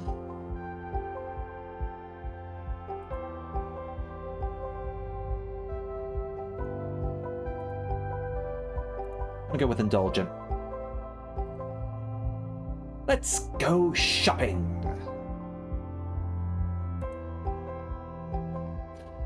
While you can have special items made to order for you, it's also fun to go and browse the offerings available at the Heavenly Palace's exclusive boutiques. As a princess, anything you like is yours for the taking. Alright, so... we are going to stay put here and see if we can win over some of these electors. Actually, hold on. No, that's what I wanted to do. Yep, so stay put.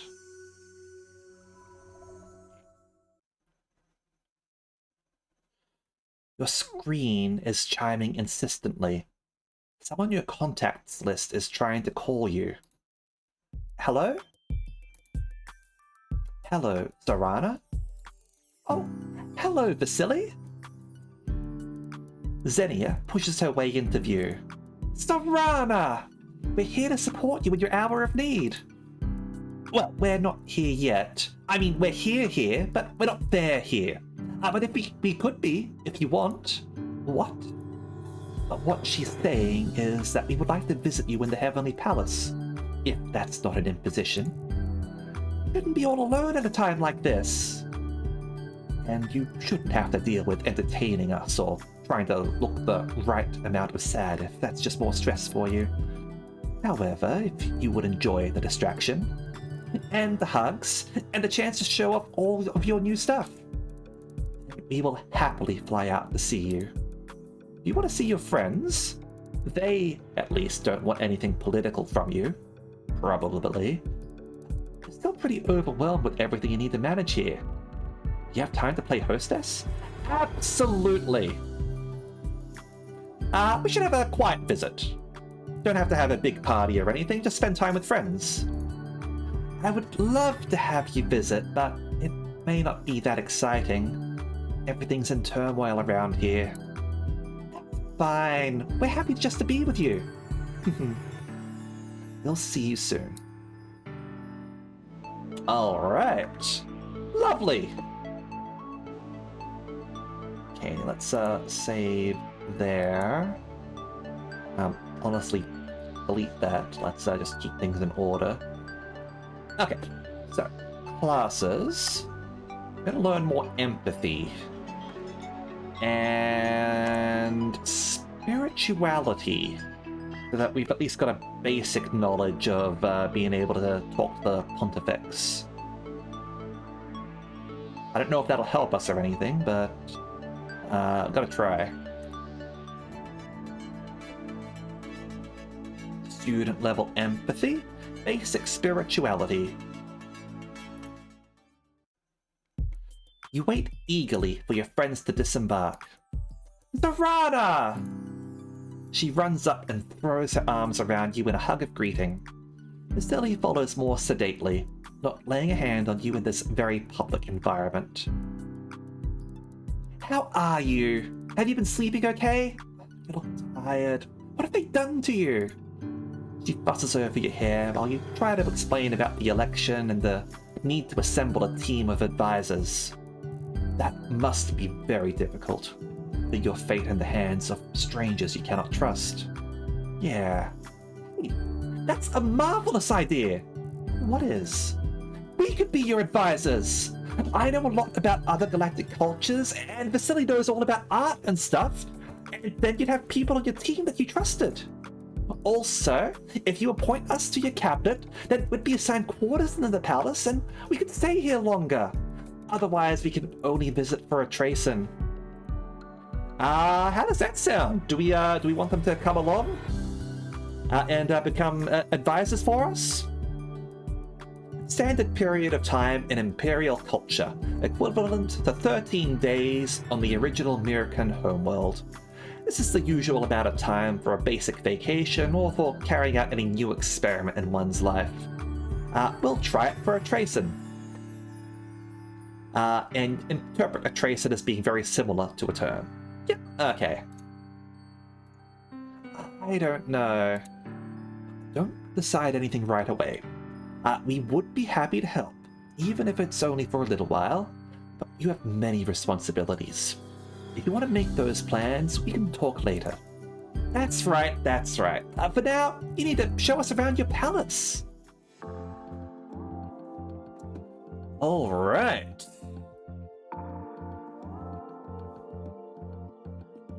So, we have Vasily over here, who is friendly to us, and we can offer a cabinet position. One of your best friends from school. He comes from a wealthy family, but not related to any electors. Vasily is handsome, artistic, and very popular with your fellow students. He's always had a crowd of admirers, male and female both, and treats them kindly, but has never been involved in a serious romance. I'm not even sure what he prefers. He is intelligent, but doesn't like to put in extra effort if he doesn't have to, and charms his way out of most responsibilities. Still, he's always been there for you when you needed him. Alright, and he can give us an art lesson, apparently. We have the Xenia here, who can give us computer lessons, and offer a cabinet position. One of your best friends from school. She comes from a noble family, but not related to any electors. Xenia likes jewelry, gauzy dresses, and romantic fantasies. She's interested in stories of magic and supernatural powers, especially if they have something to do with Crystal Nova. She was a better student than you were at school, especially when it came to operating computers. She loves prying into secrets and digging up forgotten rumors, whether they're true or not. She's enthusiastic, bubbly, and a bundle of energy. You have something of a crush on her. Okay. So, I do want to go and visit the High Pontifex. Analyze voting history. Unlocks at Imperial History 30, huh? Alright. Imperial History 30. Interesting, huh? We have a lot of things that we can do here. Lucamere. Yeah, hostile. Investigate. Explore social network. Okay. Excel.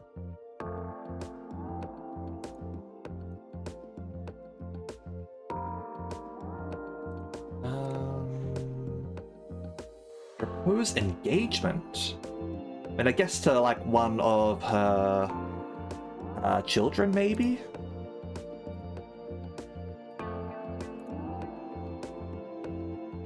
Okay, but yeah. Okay.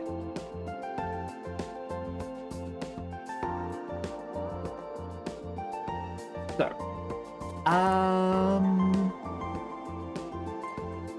let's immediately engage in nepotism, shall we? And give a cabinet position to our friend. You bring Xenia inside to show her around. Oh, this is what the cabinet chamber looks like. Somehow, I thought the walls would be more dark and mysterious.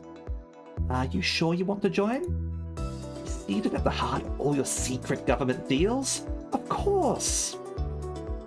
Then I am happy to have you as my external curator, head of galactic relations. She squeaks with joy and kisses you on the cheek. Alright, you have elevated Xenia to the position of external curator. She will now travel with the palace, grant Zorana galactic relations skills of 30. Yeah, I got the feeling she wasn't going to be particularly good at the job, considering she's a student. But that's at least something, right? Now I'm going to go and talk with the Pontifex.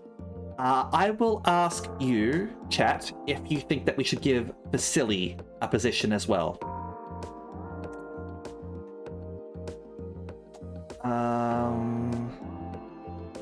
Let's request an audience. You submit a request for an audience with the High Pontifex and wait anxiously for a response. Even an Imperial princess cannot command the attention of her whole holiness. At last, you are granted permission to travel to the service of Kedro and enter the Basilica of Shadows. You are guided to a small chamber where you wait for your private audience. A pair of aides open a door and lower their eyes as the priestess enters, and step away without speaking. As High Pontifex, Ethexe is not dedicated to the service of a single deity, but presides over the Mirakan faith in general. She may officiate or instruct at any temple if she chooses. That is why her title is Her All-Holiness. She is, in essence, the divine leader of the Empire. If you take the throne, you might be able to approach her as an equal, but at this point in time, she clearly outranks you, and you are expected to lower yourself. Kneel. You gracefully sink to one knee, acknowledging her authority. Rank be with you, and also with you. I have come here to humbly request your support and your blessing for me to succeed my father to the celestial throne, as was his wish. Will you join the celestial ministry as my spiritual advisor? You reach for a crown of stars, but the blood and the soul of the Mirakan people lie here upon the stones. Older than empire, older than flight. Half your blood is foreign, but you were raised and educated here on Kedro, correct? Yes, at the Ishinka Academy. But where is your faith? Where is your soul? Do you offer your tears to Gamajun for wisdom? Or do you dance for your mother's good lady? You don't know all the names of the Novan goddesses, or which of them might be titled the good lady. Your mother certainly never passed any faith on to you. So galactic relations fail, unfortunately. Needed to be a graduate. You were raised in the Mirakan faith and made all the proper offerings, but you can't really be described as devout. So that's practiced. Religion has never been a major priority for you, and you don't spend much time thinking about it. Still, it's all you know. I'm a Mirakan, not a Novan. The High Pontifex takes hold of your chin and stares deeply into your eyes. Your faith is shallow, weak, untested. Ethexe takes a step back, regarding you impassively. Princess Zorana, as Empress, it would often fall to you to enforce the law, should other channels prove insufficient. As you should already know, pledging oneself to the priesthood is a bond for life. Like marriage, it cannot be undone. What would you do if you were presented with a priest who had tried to flee his duty and disappear back into a civilian life? What remedy would you propose? What does she want from you? Does she want to hear that you are ruthless?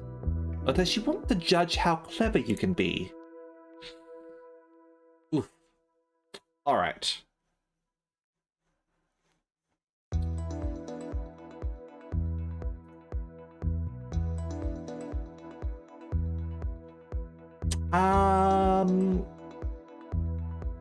I think the priest should be killed. It sounds like if it's a bond for life, then they have sacrificed their life. A priest should know better than to defy the gods. If one tries to break their vow, then their life is forfeit. They should be put to death. No, you value honor. She falls into silent contemplation. You are young, and your path is uncertain. You must seek a sign of favor from the gods. Allure, huh? How do I do that? I will give you dispensation to enter into a ritual starfall match. We will see which direction Fortune's blades will slice. Starfall is a popular sport among Mirkans, but quite rough. Star-tipped javelins are thrown from player to player along the length of a field to reach the goal. A player holding a spear may not run, but must quickly sight and throw the star to a teammate. There is an exception. Any player who is pierced by the falling star is allowed to run with the spear still driven into their body. Striking one of your teammates in this way also scores an immediate point, even if the blow turns out to be fatal. Professional Starfall players are highly paid and have legions of screaming followers, but they all know that every match might be their last.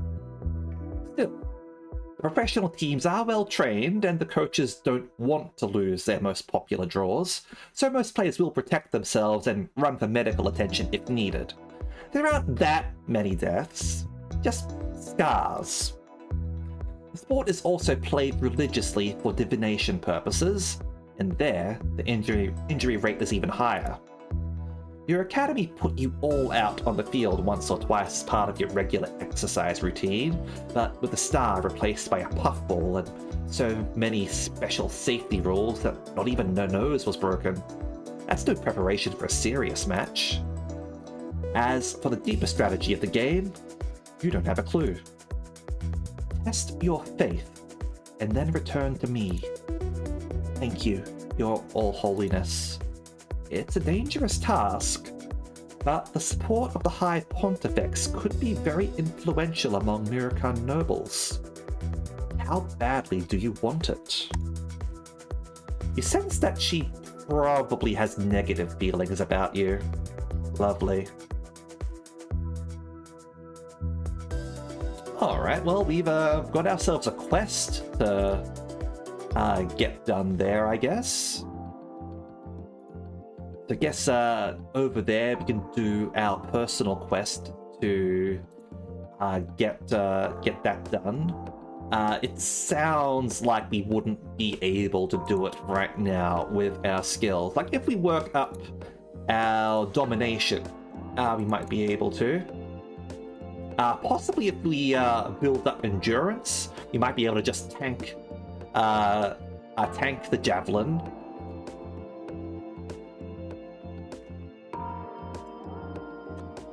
All right.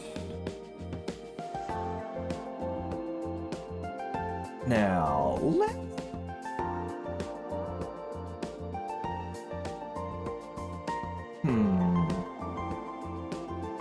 who should we talk with now?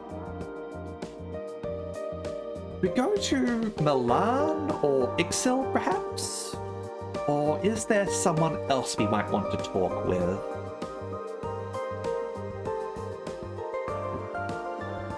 Could try and investigate over there.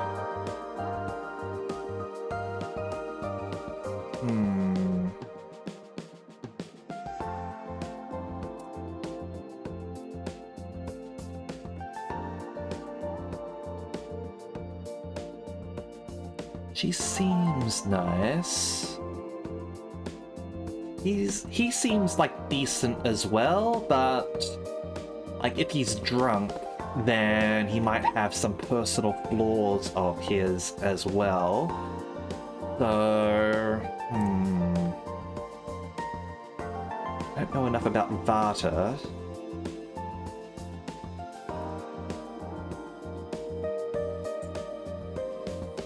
Can try and investigate people further to find out about them, although obviously that's going to take more time. I don't actually know how much time we have, so like maybe it's sensible.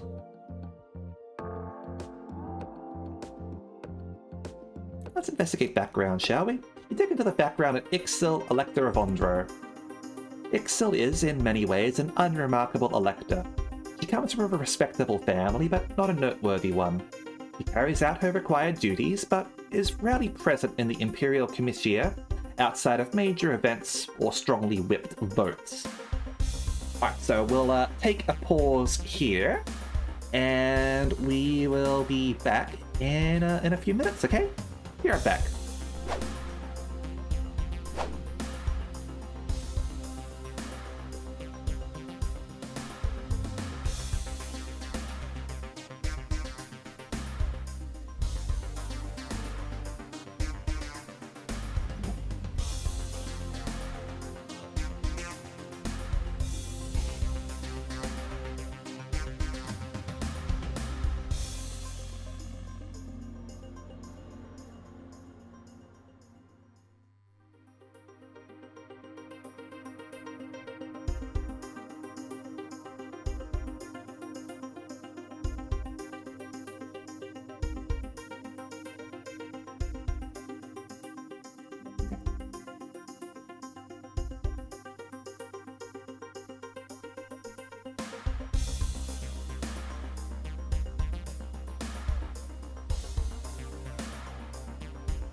Alright, we are back. So, let's resume the game, shall we? She is considered religiously devout, but makes her observances at temples within her region of Ondro. There is no record of her ever having been admitted to the presence of the High Pontifex. Among the Mirakan nobility, Ixil mostly stands out for her large number of children. You know, at least 6 of them. What you never realized until now, though, was how many of Ixil's babies died during infancy due to genetic defects. Any competent fertility lab would have detected and prevented those problems. She must have been relying solely on natural conception. However, while others might agree or disagree with her position, it's not a secret and not a scandal.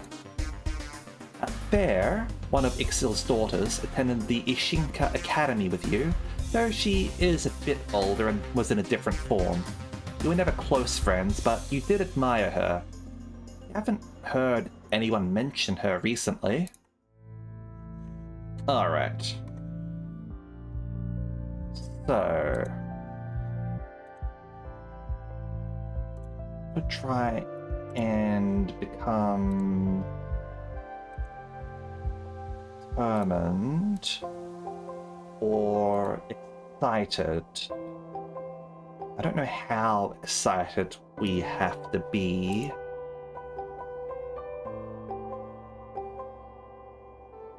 Alright, so we're gonna have to switch up this way, it looks like. Excited is over there, so let's go. Yeah, invite some of the residents in the palace to join you for an evening of food and entertainment. And stay put. You make your way to the cabinet room, yawning. Steady left late last night, but Sadeo dragged you out of bed first thing in the morning for an important meeting. We have received a message from the Star Admiral. Ah, right. You need to meet with him to discuss your candidacy for the throne. He doesn't have an official electoral vote, but as the head of the Imperial military, his support, or lack of it, will affect how others see you. He reports that an Iskavatel has been sighted far past the Drogue system in unaffiliated space. Ooh, excellent. Xenia helped out.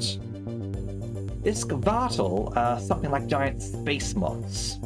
They cluster around stars to feed, blocking out the light. Lamp! Lamp! A swarm of them plunged the Novan homeworld into an ice age, nearly wiping out their civilization. That was a long, long time ago, but it's hard to forget.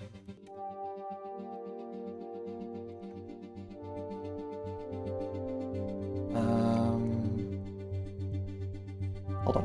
What will we, got added to our codex? We had sort of said, like, highlighted the new ones.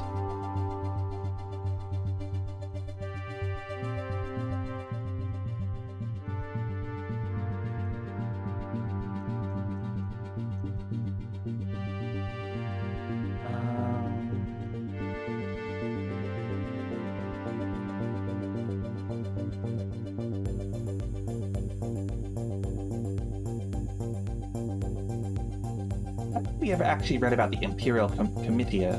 Let's go check that out. The legislative body of government of the Celestial Empire, equivalent to a parliament or congress, made up of representatives from every imperial territory. Members of the Comitia are tasked with representing their constituents, passing laws, and directing the functions of government. The Emperor is, of course, the ultimate power within the Empire, and can override any decision of the Comitia if necessary, while certain kinds of decisions cannot be enacted at all without Imperial assent. Most day-to-day issues, however, can be handled internally by the Comitia without requiring the Emperor's intervention. The Comitia is split into the College of Electors, the Divine College, and the General College. Only the Electors take part in the decision to crown a new Emperor. Okay.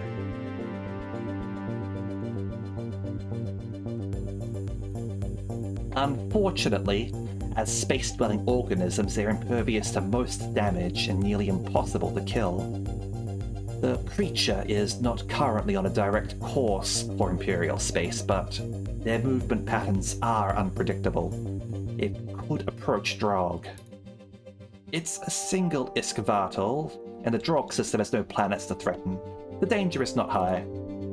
However, a creature like that appearing anywhere within the Empire would probably be taken as a bad omen. Admiral Yakal awaits your instructions. What do you want the Star Admiral and his flagship to do? It sounds like it's not really something that we can destroy, like they are really tough.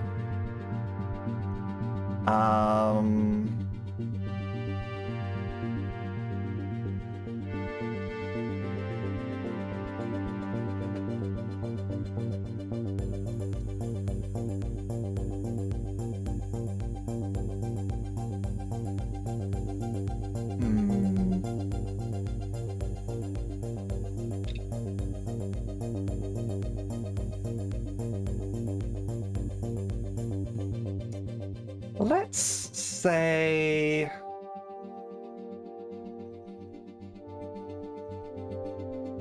take up position in Draug sector. You need to monitor the situation. Tell the Admiral to take up position in the Draug sector and keep watch. Very well. Okay.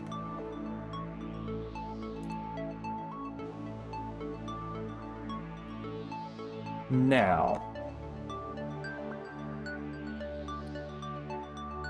let's work on...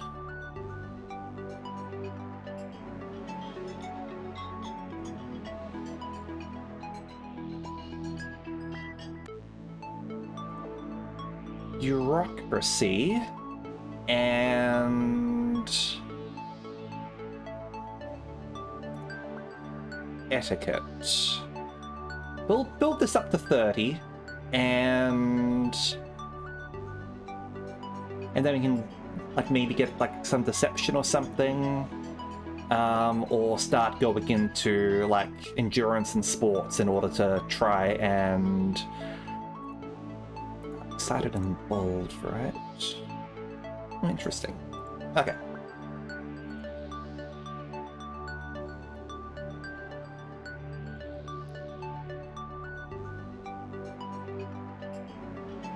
Yeah, let's go with that. Let's save the game.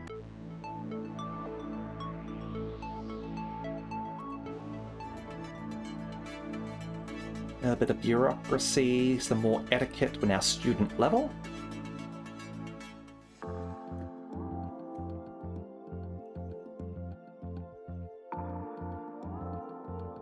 Now we have information on you now.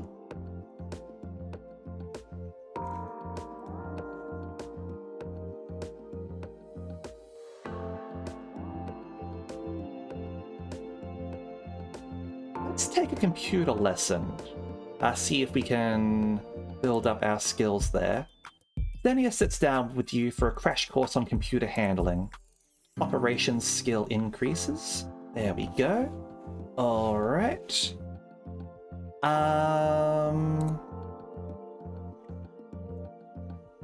Let's from here.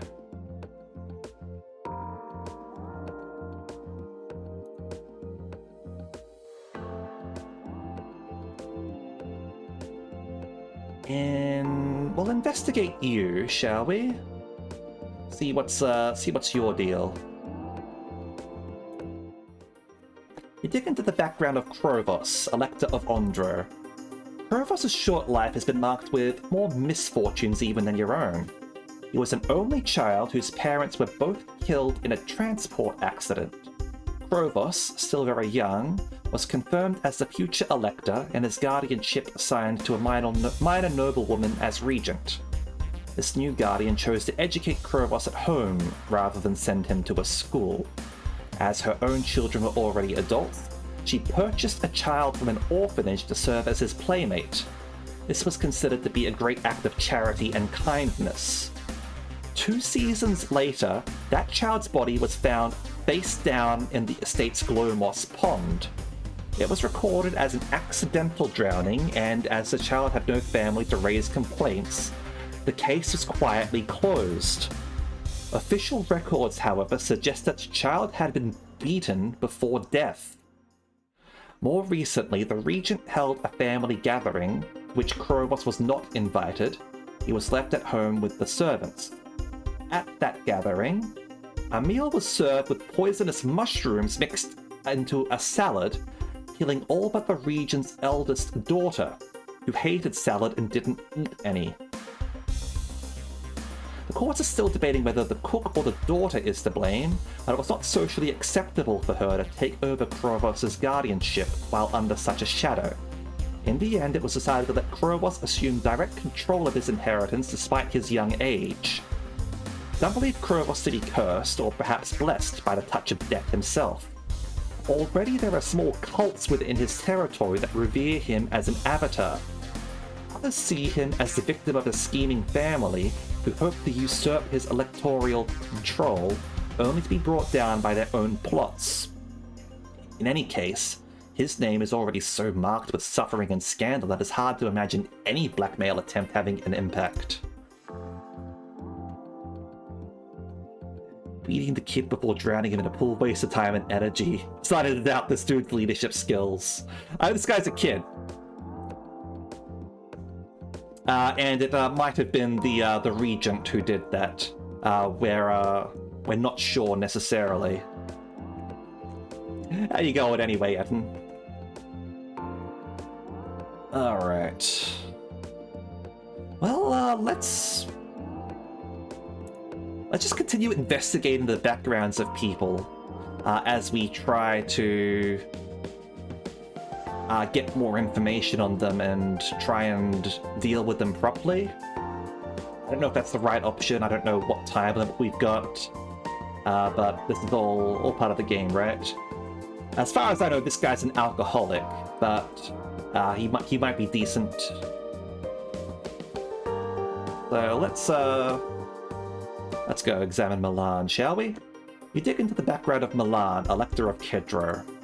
Milan was a golden child with a secure family fortune. He was a good but not exceptional student. Much of his attention at the Scholarium devoted to music and athletics. He performed in an operatic ensemble and competed at a planetary level in glide jousting. He might be able to help us with sports. Fortune's blades soon cut the other direction. Milan was critically injured in a sporting accident and spent several seasons in medical rehabilitation before he could walk again. While he was out of action, the family fortune suffered a severe setback, with vast sums lost on a failed investment. Milan's father suffered a nervous breakdown and retreated to permanent seclusion. Milan's mother cut him off from the family funds as soon as his health was secure, claiming that there was simply too little left to go around. It was at this point that Milan's drinking problems began. Milan married a rich elderly widow and began campaigning for his own advancement.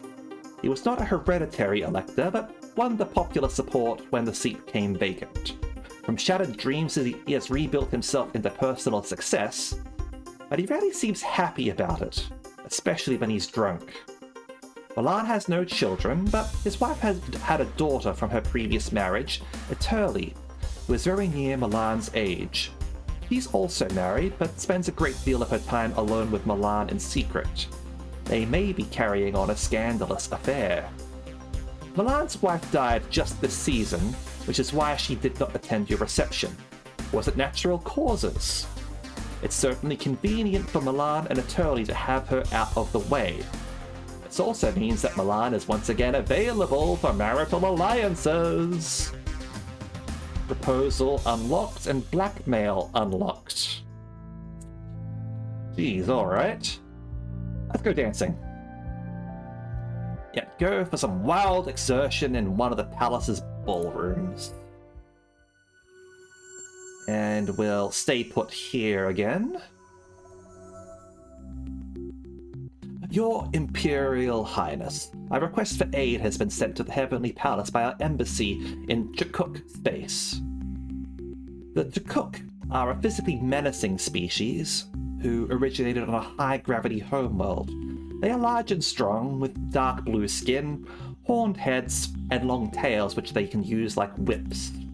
They don't often visit Imperial space, but they do a great deal of trade through the Tharkan sectors.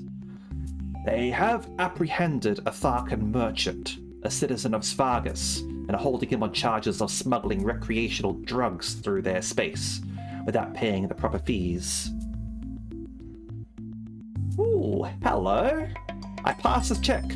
The Vestark is being overly polite. The merchant was probably smuggling illegal drugs without paying the proper bribes. The charges appear to be valid. The Jakuk wish to sentence him to a lifetime of hard labor. The merchant is pleading for your intervention.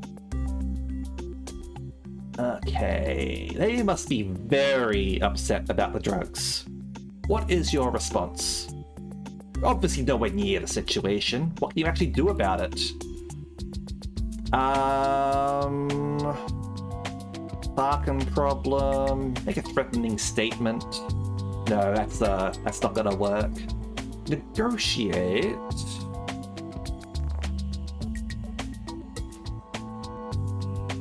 Oh, let's just request for aid. Yeah, okay.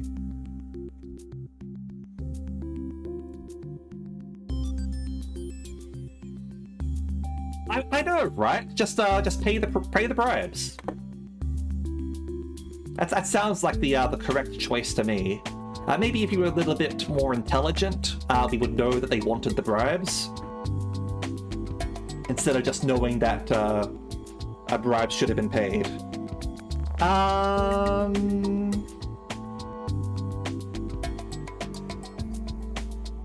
Should we negotiate or just send legal aid?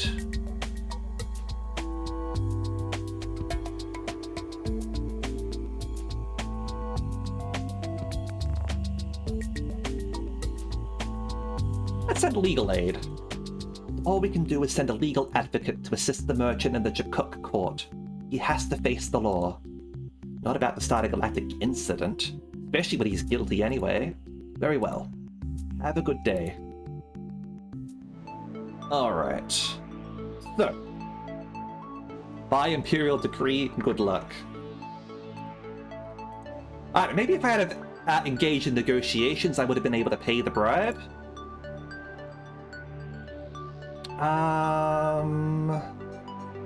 Okay. We might want to double up on sport here. If we double up on sport, then we can engage in sports javelin and get the Pontifex on our side. I don't know if we'll need like more than just 30. I don't know how hard the game is trying to be about us getting the thing. Maybe we just have to put in a good showing. I don't know. It sounds like the religious ones are a bit more deadly than the standard ones. So we might want to sort of get a little bit of endurance too, but that's double sports. Yeah, no problem. Go get your progesterone. There we go. Student level in sports. Okay.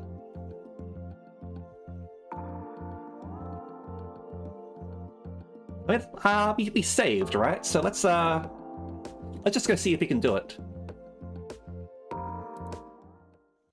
Starfall batches are held regularly. You have All Holiness's dispensation, but you'll still need to call ahead and make several arrangements. You'll only be able to attempt this once.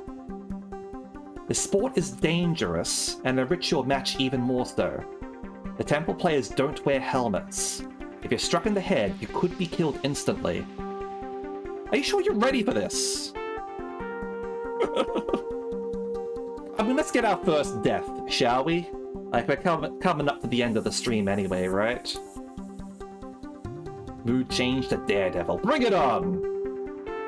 Once the arrangements are made, you transport down to the planet's surface. Tonight's match represents a symbolic conflict between two deities as they clash over dominance in the Mirkan pantheon, demonstrating the influence they will hold over the twin worlds for the cycle to come.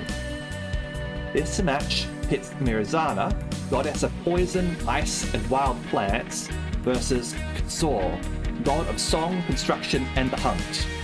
The chosen deity does not affect the team's equipment or the game rules, only the colors that the team wears. The star will not be poisoned. Which deity do you choose to play for?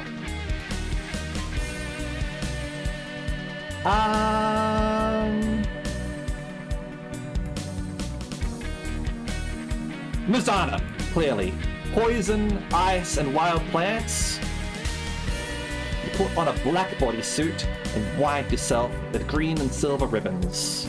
The rest of your team does not bother to strike up conversation with you or with each other. Their faces are expressionless behind the patterns of paint representing their loyalties. There is no discussion of strategy, no attempt to build excitement. It's like they're in a trance. You've had no time to train with these people. You don't know how they play.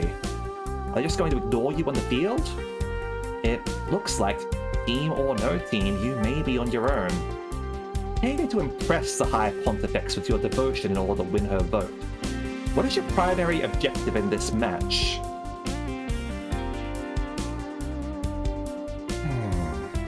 So, your team's victory would mean deliberately taking a hit with the javelin and running with it.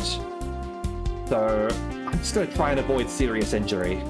Doing this to impress her all holiness, but it's all worthless if you get yourself killed in the process. Reflexes in sport. Your team doesn't need or want your help. They'll win or lose as it's the gods decree. You just need to stay out of their way. However, it's important that you at least look like you're trying to win. The High Pontifex will not be impressed by cowardice. You understand the flow of the game. If you run towards your opponents when they have the star, you'll look like you're trying to rush and intercept. As long as you never reach anyone in time to tackle them before they pass the star, and you never get between the thrower and the goal, nothing will touch you. You get a good workout running up and down the field. It's no surprise that your team loses, but you didn't embarrass yourself and you're not hurt. A decent result. You'll need to arrange another meeting with the High Pontifex in order to find out what she thinks of your performance. Well, let's see what happens, shall we? Yep, recipient and request for an audience, and enter the Basilica. And go for a private audience. The wait feels longer this time. You hear a faint rhythmic tapping sound somewhere in the walls. It's very quiet, but with nothing else to concentrate on, it's relentless. At last, her All Holiness is ushered inside by a silent priest. Strength be with you, and also with you. I have considered your petition and your actions. You show promise, but you are as yet a stone uncut. Your true fire has yet to be revealed. You do not know who you are, and it is not my place to tell you. Who I am?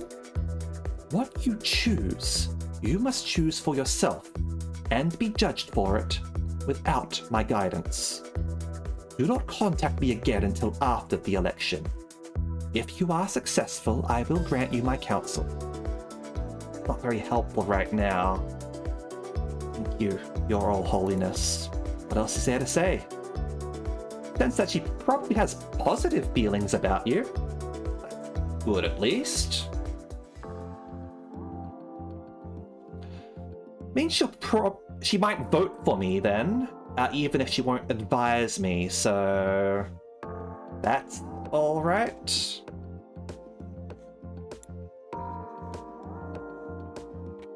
All right.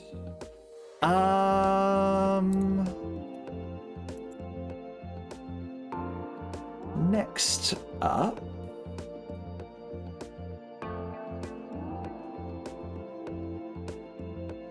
Australian 40 fan voice. Oh, I saw you fucking around in the back of the pack getting that easy one. Not taking that big hit. Oh, you're a soft cop right there, mate.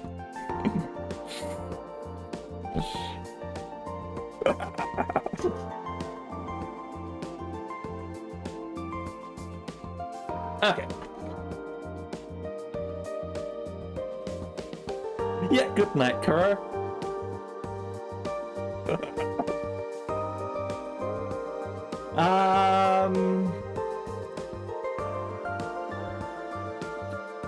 Let's see.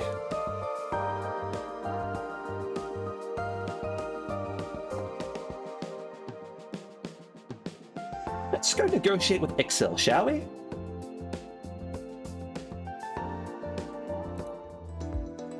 You arranged for a private conversation with Ixil.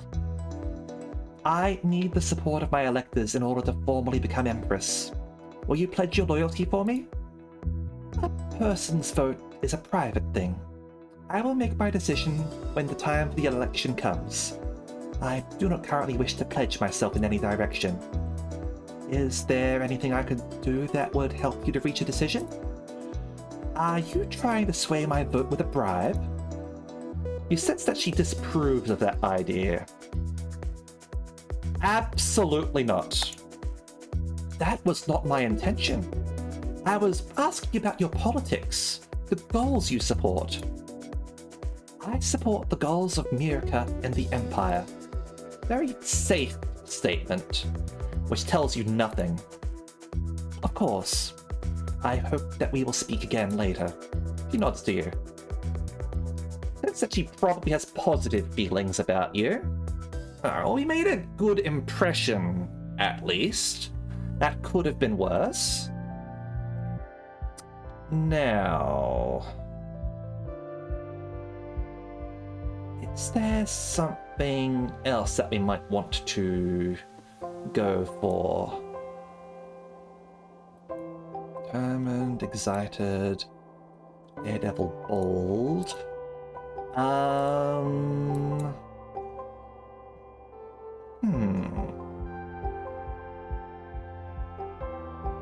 Obviously, we can always go with knowledge skills.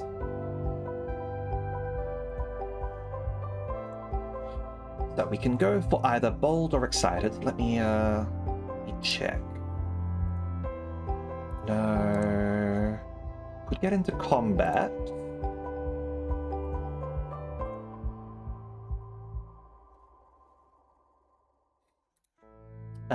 Sort of carry a knife around with us in case we need it. Determined and secretive. Negative, indulgent. And excited. That's the other one that we could go for. That's yeah, there. Secretive, bold. Indulgent, social. Secretive, cautious. Daredevil. Okay.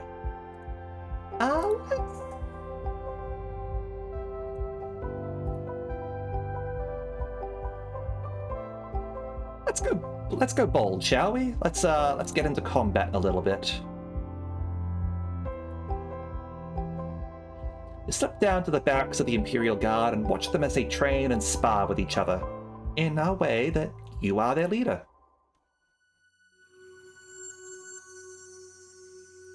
Now, should we start heading for another system at all, I wonder?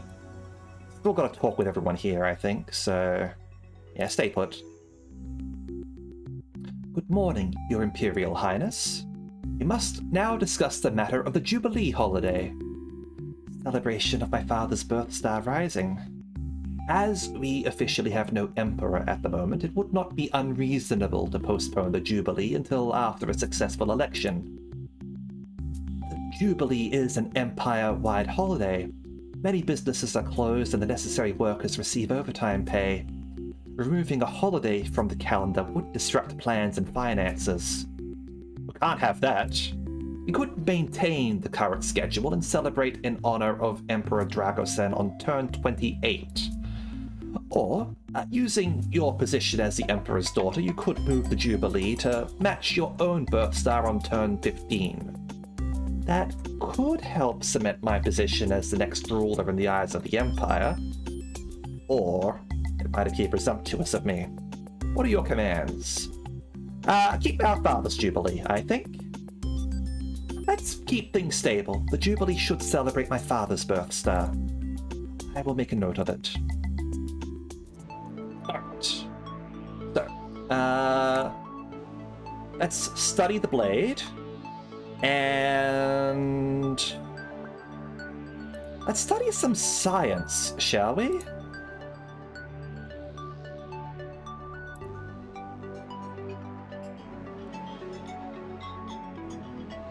I don't know how much we should be maximizing and how much we should be spreading out.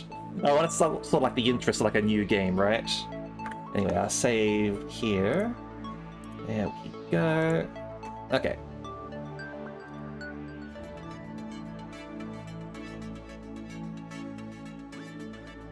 There we go. We have received a report for the Star Admiral. The fleet is preparing to resume regular patrols around the Empire. May make him more difficult to contact. You can locate the fleet by looking around the map. Okay.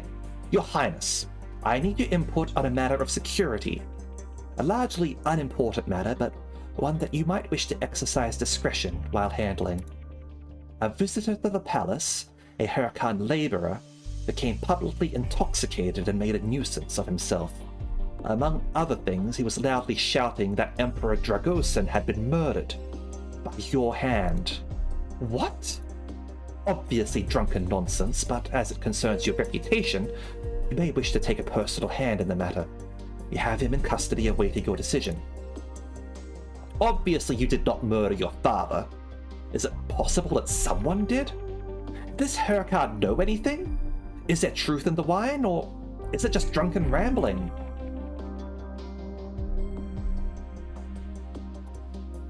Punished for drunkenness only. He probably knows nothing, he's just drunk. People say foolish things when they have too much to drink. Treating it like a serious matter would only look more suspicious. How would security normally handle someone being drunk and obnoxious? Locked up overnight and fined for causing an inconvenience. Do that then. Alright. I'm going to investigate Lukomir and find out what this guy's deal is. Why doesn't he like me? Look at the background of Lukomir, Elector of Kedro. Lukomir has lived a life of wealth and privilege. Not so much as an imperial heir, of course, but then much of your childhood more resembled an exile than a political education. Lukomir's family have excellent connections. He has been embedded in Twin World society since before he could walk. We're actually distant cousins multiple times by some number of directions. Just enough for his family to be said to have imperial ties. Not enough for it to count for anything. Most nobility is connected somehow if you go back far enough. Lukomir attended the finest academies, but his grades were haphazard. He excelled at languages, literature, and debate, but not so much at science or calculation, and he was known for skipping classes and handing in late assignments. His talent with words always smoothed over any difficulties. At Scholarium, he was known to be a part of an exclusive secret society known as the Brotherhood of Bones. Their practices remain largely hidden from non-members, but they were reported for both wild parties and heretical experimentation. During Lukomir's student seasons, a young scholar from a lower-class family died mysteriously on campus. It was rumored that he had perished while attempting to carry out a sequence of dangerous tasks in order to win admittance to the Brotherhood, but they denied having any such entry rituals. As an adult, Lukomir is now respectably married. He and his wife are patrons of many worthy causes, and he is a motivational speaker for schools and businesses. They have no children so far. Lukomir is known to be a flirt and an admirer of many, but has never been caught in any scandalous affairs. We can blackmail him about that person who died earlier, I guess. Alright.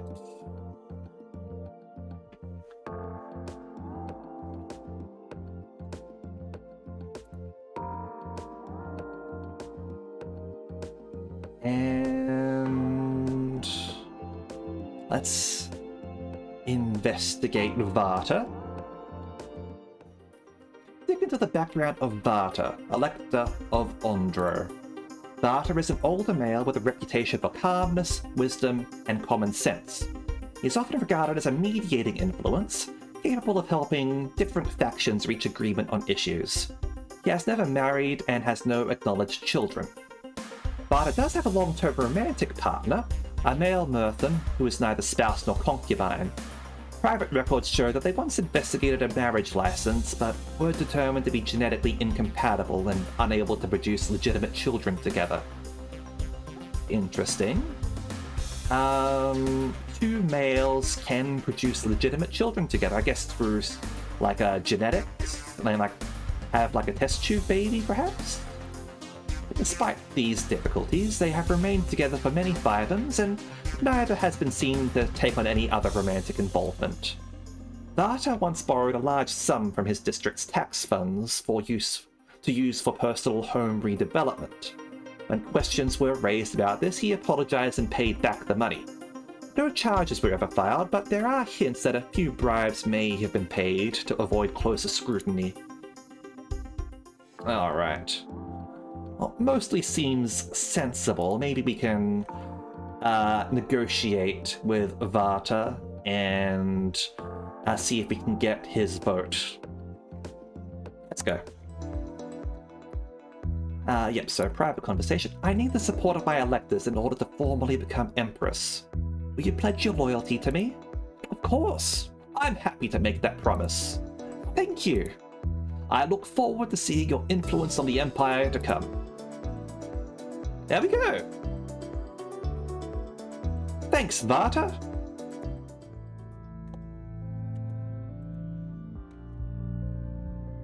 Friendly fellow. Busy Kit. Thank you very much for the follow. Welcome to the Fox Shrine. I hope you enjoy your stay. Alright. Now, as for moods, Daredevil or Determined? Let's see what we might want.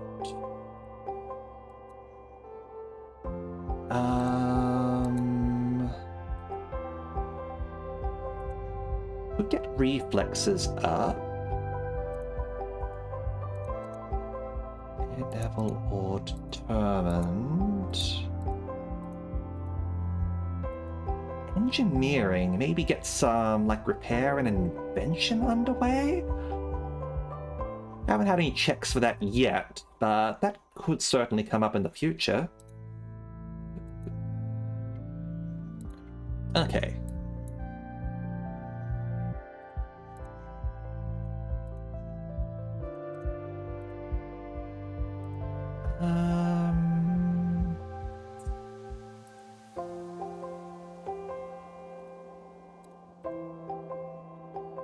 Alright, let's go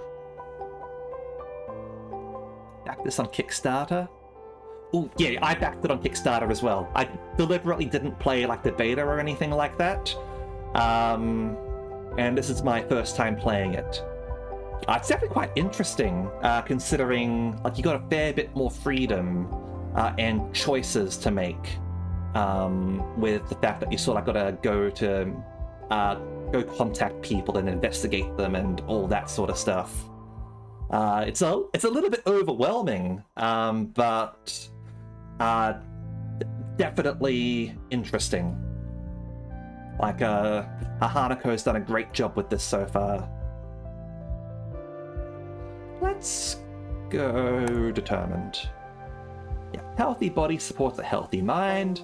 First, warm up your muscles and get your heart beating faster. It's your duty to maintain yourself. Yeah, we'll stay put here. Starfeed. Let's have a look at that. The information and data network that connects the people of the Celestial Empire. I should probably get some media points, shouldn't I? Yes, real-time communication across warp points is generally not possible without advanced military hardware, but messages can be saved up and transmitted in packets when connections are available. Warp points cycle on a regular basis to ensure the flow of data. Many young people are seemingly addicted to the feeds, following new drama programs and allowing celebrities to dictate their fashion trends. I just got up. This concerns your father. The Vestark beckons you closer to look at the feed display. The sound has been muted, but on the screen you can see an unfamiliar Murkan woman cradling an infant. The text scrolling across the bottom reads, Emperor Dragosen's secret heir. This woman claims to have conceived the Emperor's son and requests the palace's aid in claiming his birthright. Who is she? Is that one of my father's concubines? You don't recognize her, but you can't say that you'd remember every face in your father's harem. That was not an area of his life that you paid much attention to.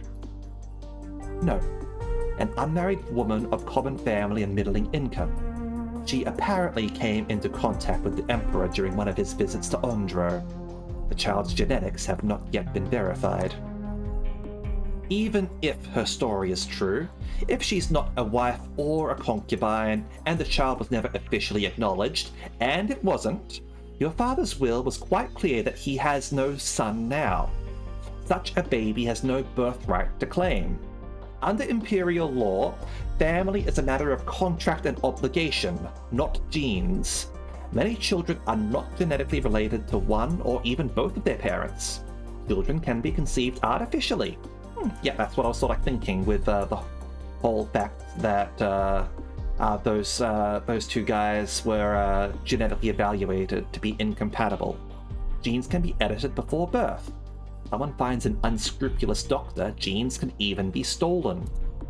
Creating a child of someone's genes without their permission is illegal, but it does happen, especially with celebrities or other prominent figures. Your father was certainly prominent. This story is nothing but tabloid gossip. No one in the Empire would seriously imagine that this baby was the heir to anything. But if it is in some way your father's child, what are you going to do about it? Whoever this woman is, she's Murkan. That means the child's heritage is not mixed in the way that yours is. There are people in the Empire who might prefer a pure-blooded heir. Alright.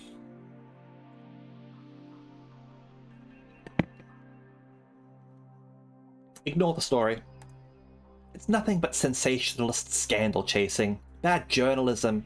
The baby doesn't matter. It might not even be a baby. How do you know that's not a doll she's holding? Ignore the whole thing. Very well. If that's resolved, then I have an update on the drunk Hurkan who slandered your name. He has not repeated the offense since his release. It's not clear if he even remembers it. No sign of any new rumors in circulation. That's dealt with. You have studying to do. Quite. So, save the game here. There we go. And...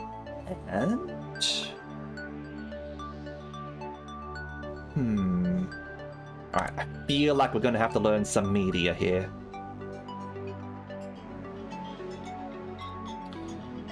And let's get a little bit of repair.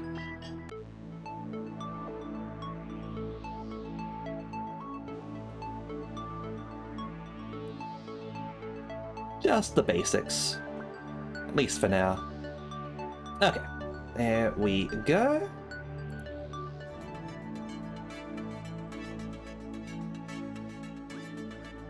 A little bit sad that you don't have like the little dialogues here for when you sort of like rank up. But I suppose you've got like the codex now. You receive a report from the Imperial Thresher. Her agents have heard rumors that Mazarin, the rogue shadow that served your father, was sighted en route to the Twin Worlds. However, none of these rumors came from anyone who knew him well enough to be certain of his identity. By the time agents were dispatched, the former shadow was nowhere to be found. If he was ever there at all. There's no cause for concern. The Thresher will continue to monitor the situation. Alright. Now... Let's...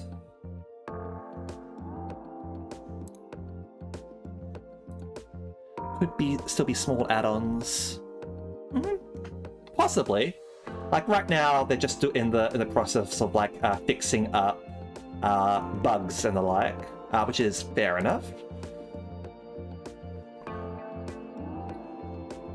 Okay. Now let's go and let's go negotiate with Milan, see if we can get his vote. Affected by elector approval. Oh, I have arranged for a private dialogue with Milan, but he won't return your calls. Ooh, that used up some stuff there, huh? Alright, fair enough.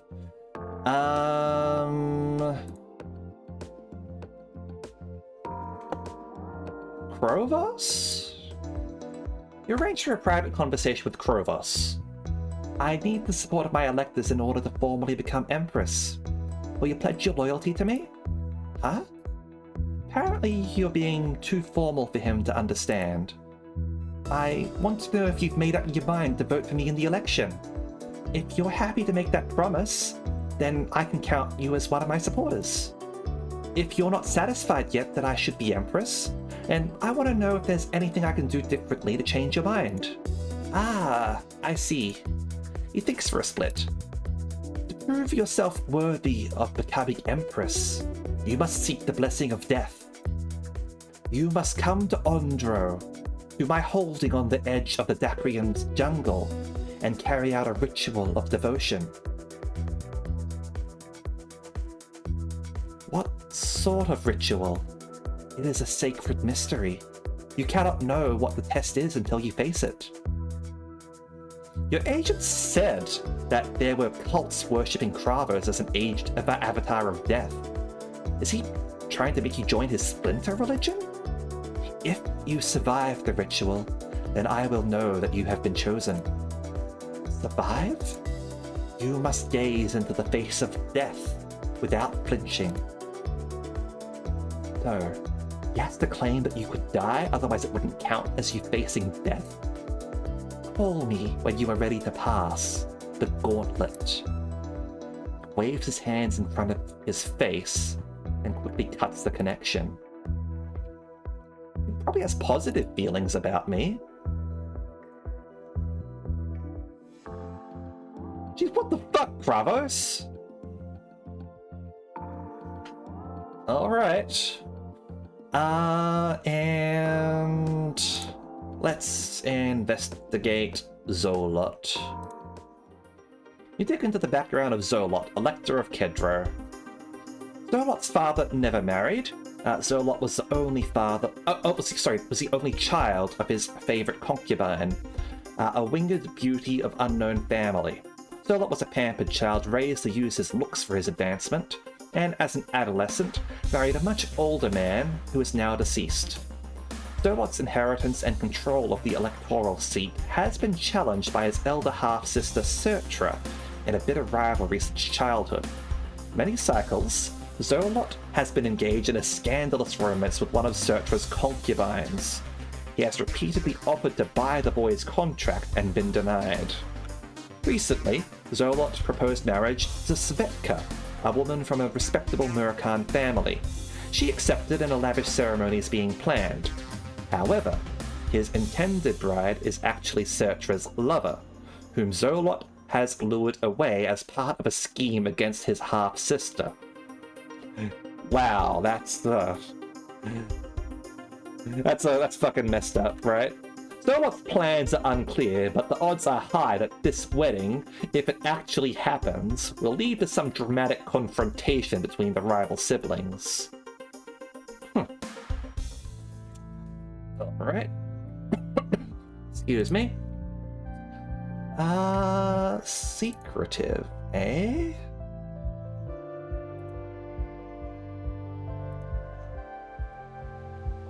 What else is secretive?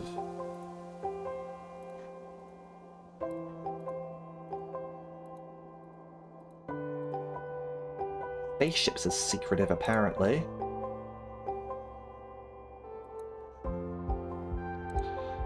Well, obviously we can sort of focus on knowledge here. Get ourselves learned.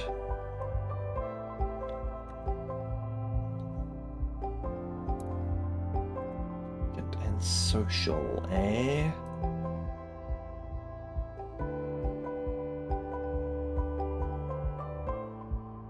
Let's like make our way around the ring. And we might sort of focus on knowledge a little bit. Follow some of the palace staff around, taking notes on what they do, the tasks they perform, how much time they spend slacking off, the people they talk to, who's flirting with whom, and so on. We are going to stay put here. When you wake, you find a message waiting from the Vestarch flagged important. Not urgent, or someone would probably have insisted on getting you out of bed at once. You read through the message and immediately feel your pulse rate increase. A major Starfeed producer has requested access to do an interview with you for a biographical special. Can't afford to say no to this. It's a chance to make a positive impression across the entire Empire. This could shape the course of the election. Unfortunately, you don't have long to prepare. The reporter will arrive after this turn's classes. Oof, alright. Okay. Sadly, I can't learn interaction. Otherwise, I would ramp up the rhetoric.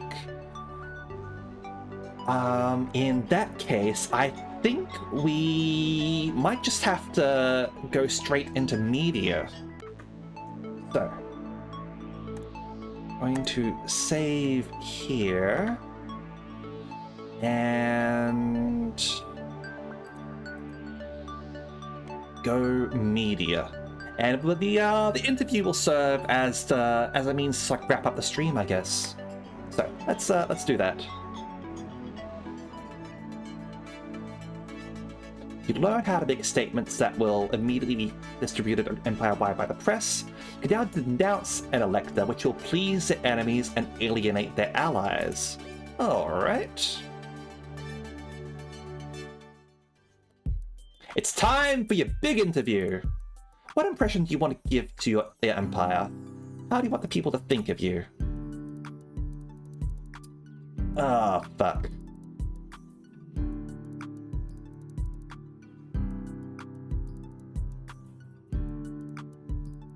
Alright, rhetoric is 15. Imperial history is 0. Allure and arts. Fuck.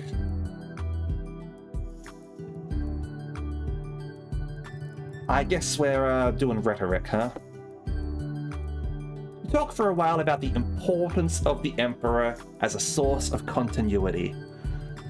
A repository of knowledge over time, and someone in a position to look at the larger picture rather than be forever chasing short-term goals. Unfortunately, you fumble when asked for examples to demonstrate your point. Being wise and calm is just obviously a good thing, isn't it? At last, you wrap up the interview with an inspiring speech. You encourage the Empire to show their patriotism by pledging their complete obedience to you. Was that too much? You tried. Afterwards, the team insists that everything went well, but then that is their job. Okay, that didn't go so well, sadly. Anyway, we're going to save the game here, and we are going to wrap things up. Our game's bigger than I thought it was going to be honest. It's definitely feels bigger than Long Live the Queen, at least. I feel like you could probably make a little bit more progress in Long Live the Queen than I did here. But yeah, that was a lot of fun. I don't necessarily know if I want to stream more of it. Like, I was intending this to be a one-off stream rather than like starting up a series. But like, if people want more of it, like, do let me know. All right. In which case, I'll like schedule on a continuation of it at some point, like probably next week. Otherwise, we'll just continue with our ordinary schedule, okay? So let me know either in Twitch or on my Discord, all right? As for what else we're doing this week, we are going to be playing some Ender Magnolia on Wednesday, so look forward to that one.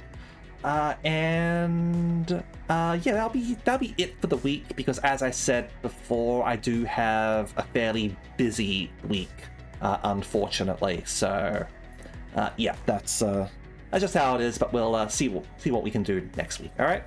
Yeah, ad breaks suck and fucking hate them. Better than during the game, I guess. Now, let's go and raid somebody, shall we? Let's raid Off Enlightened, who is doing an art stream at the moment. Honestly, I need to rest my throat a little bit. A lot of reading tends to take it out of you, doesn't it? Alright. Thank you very much as always, and I hope to see you all next time. Alright. See ya!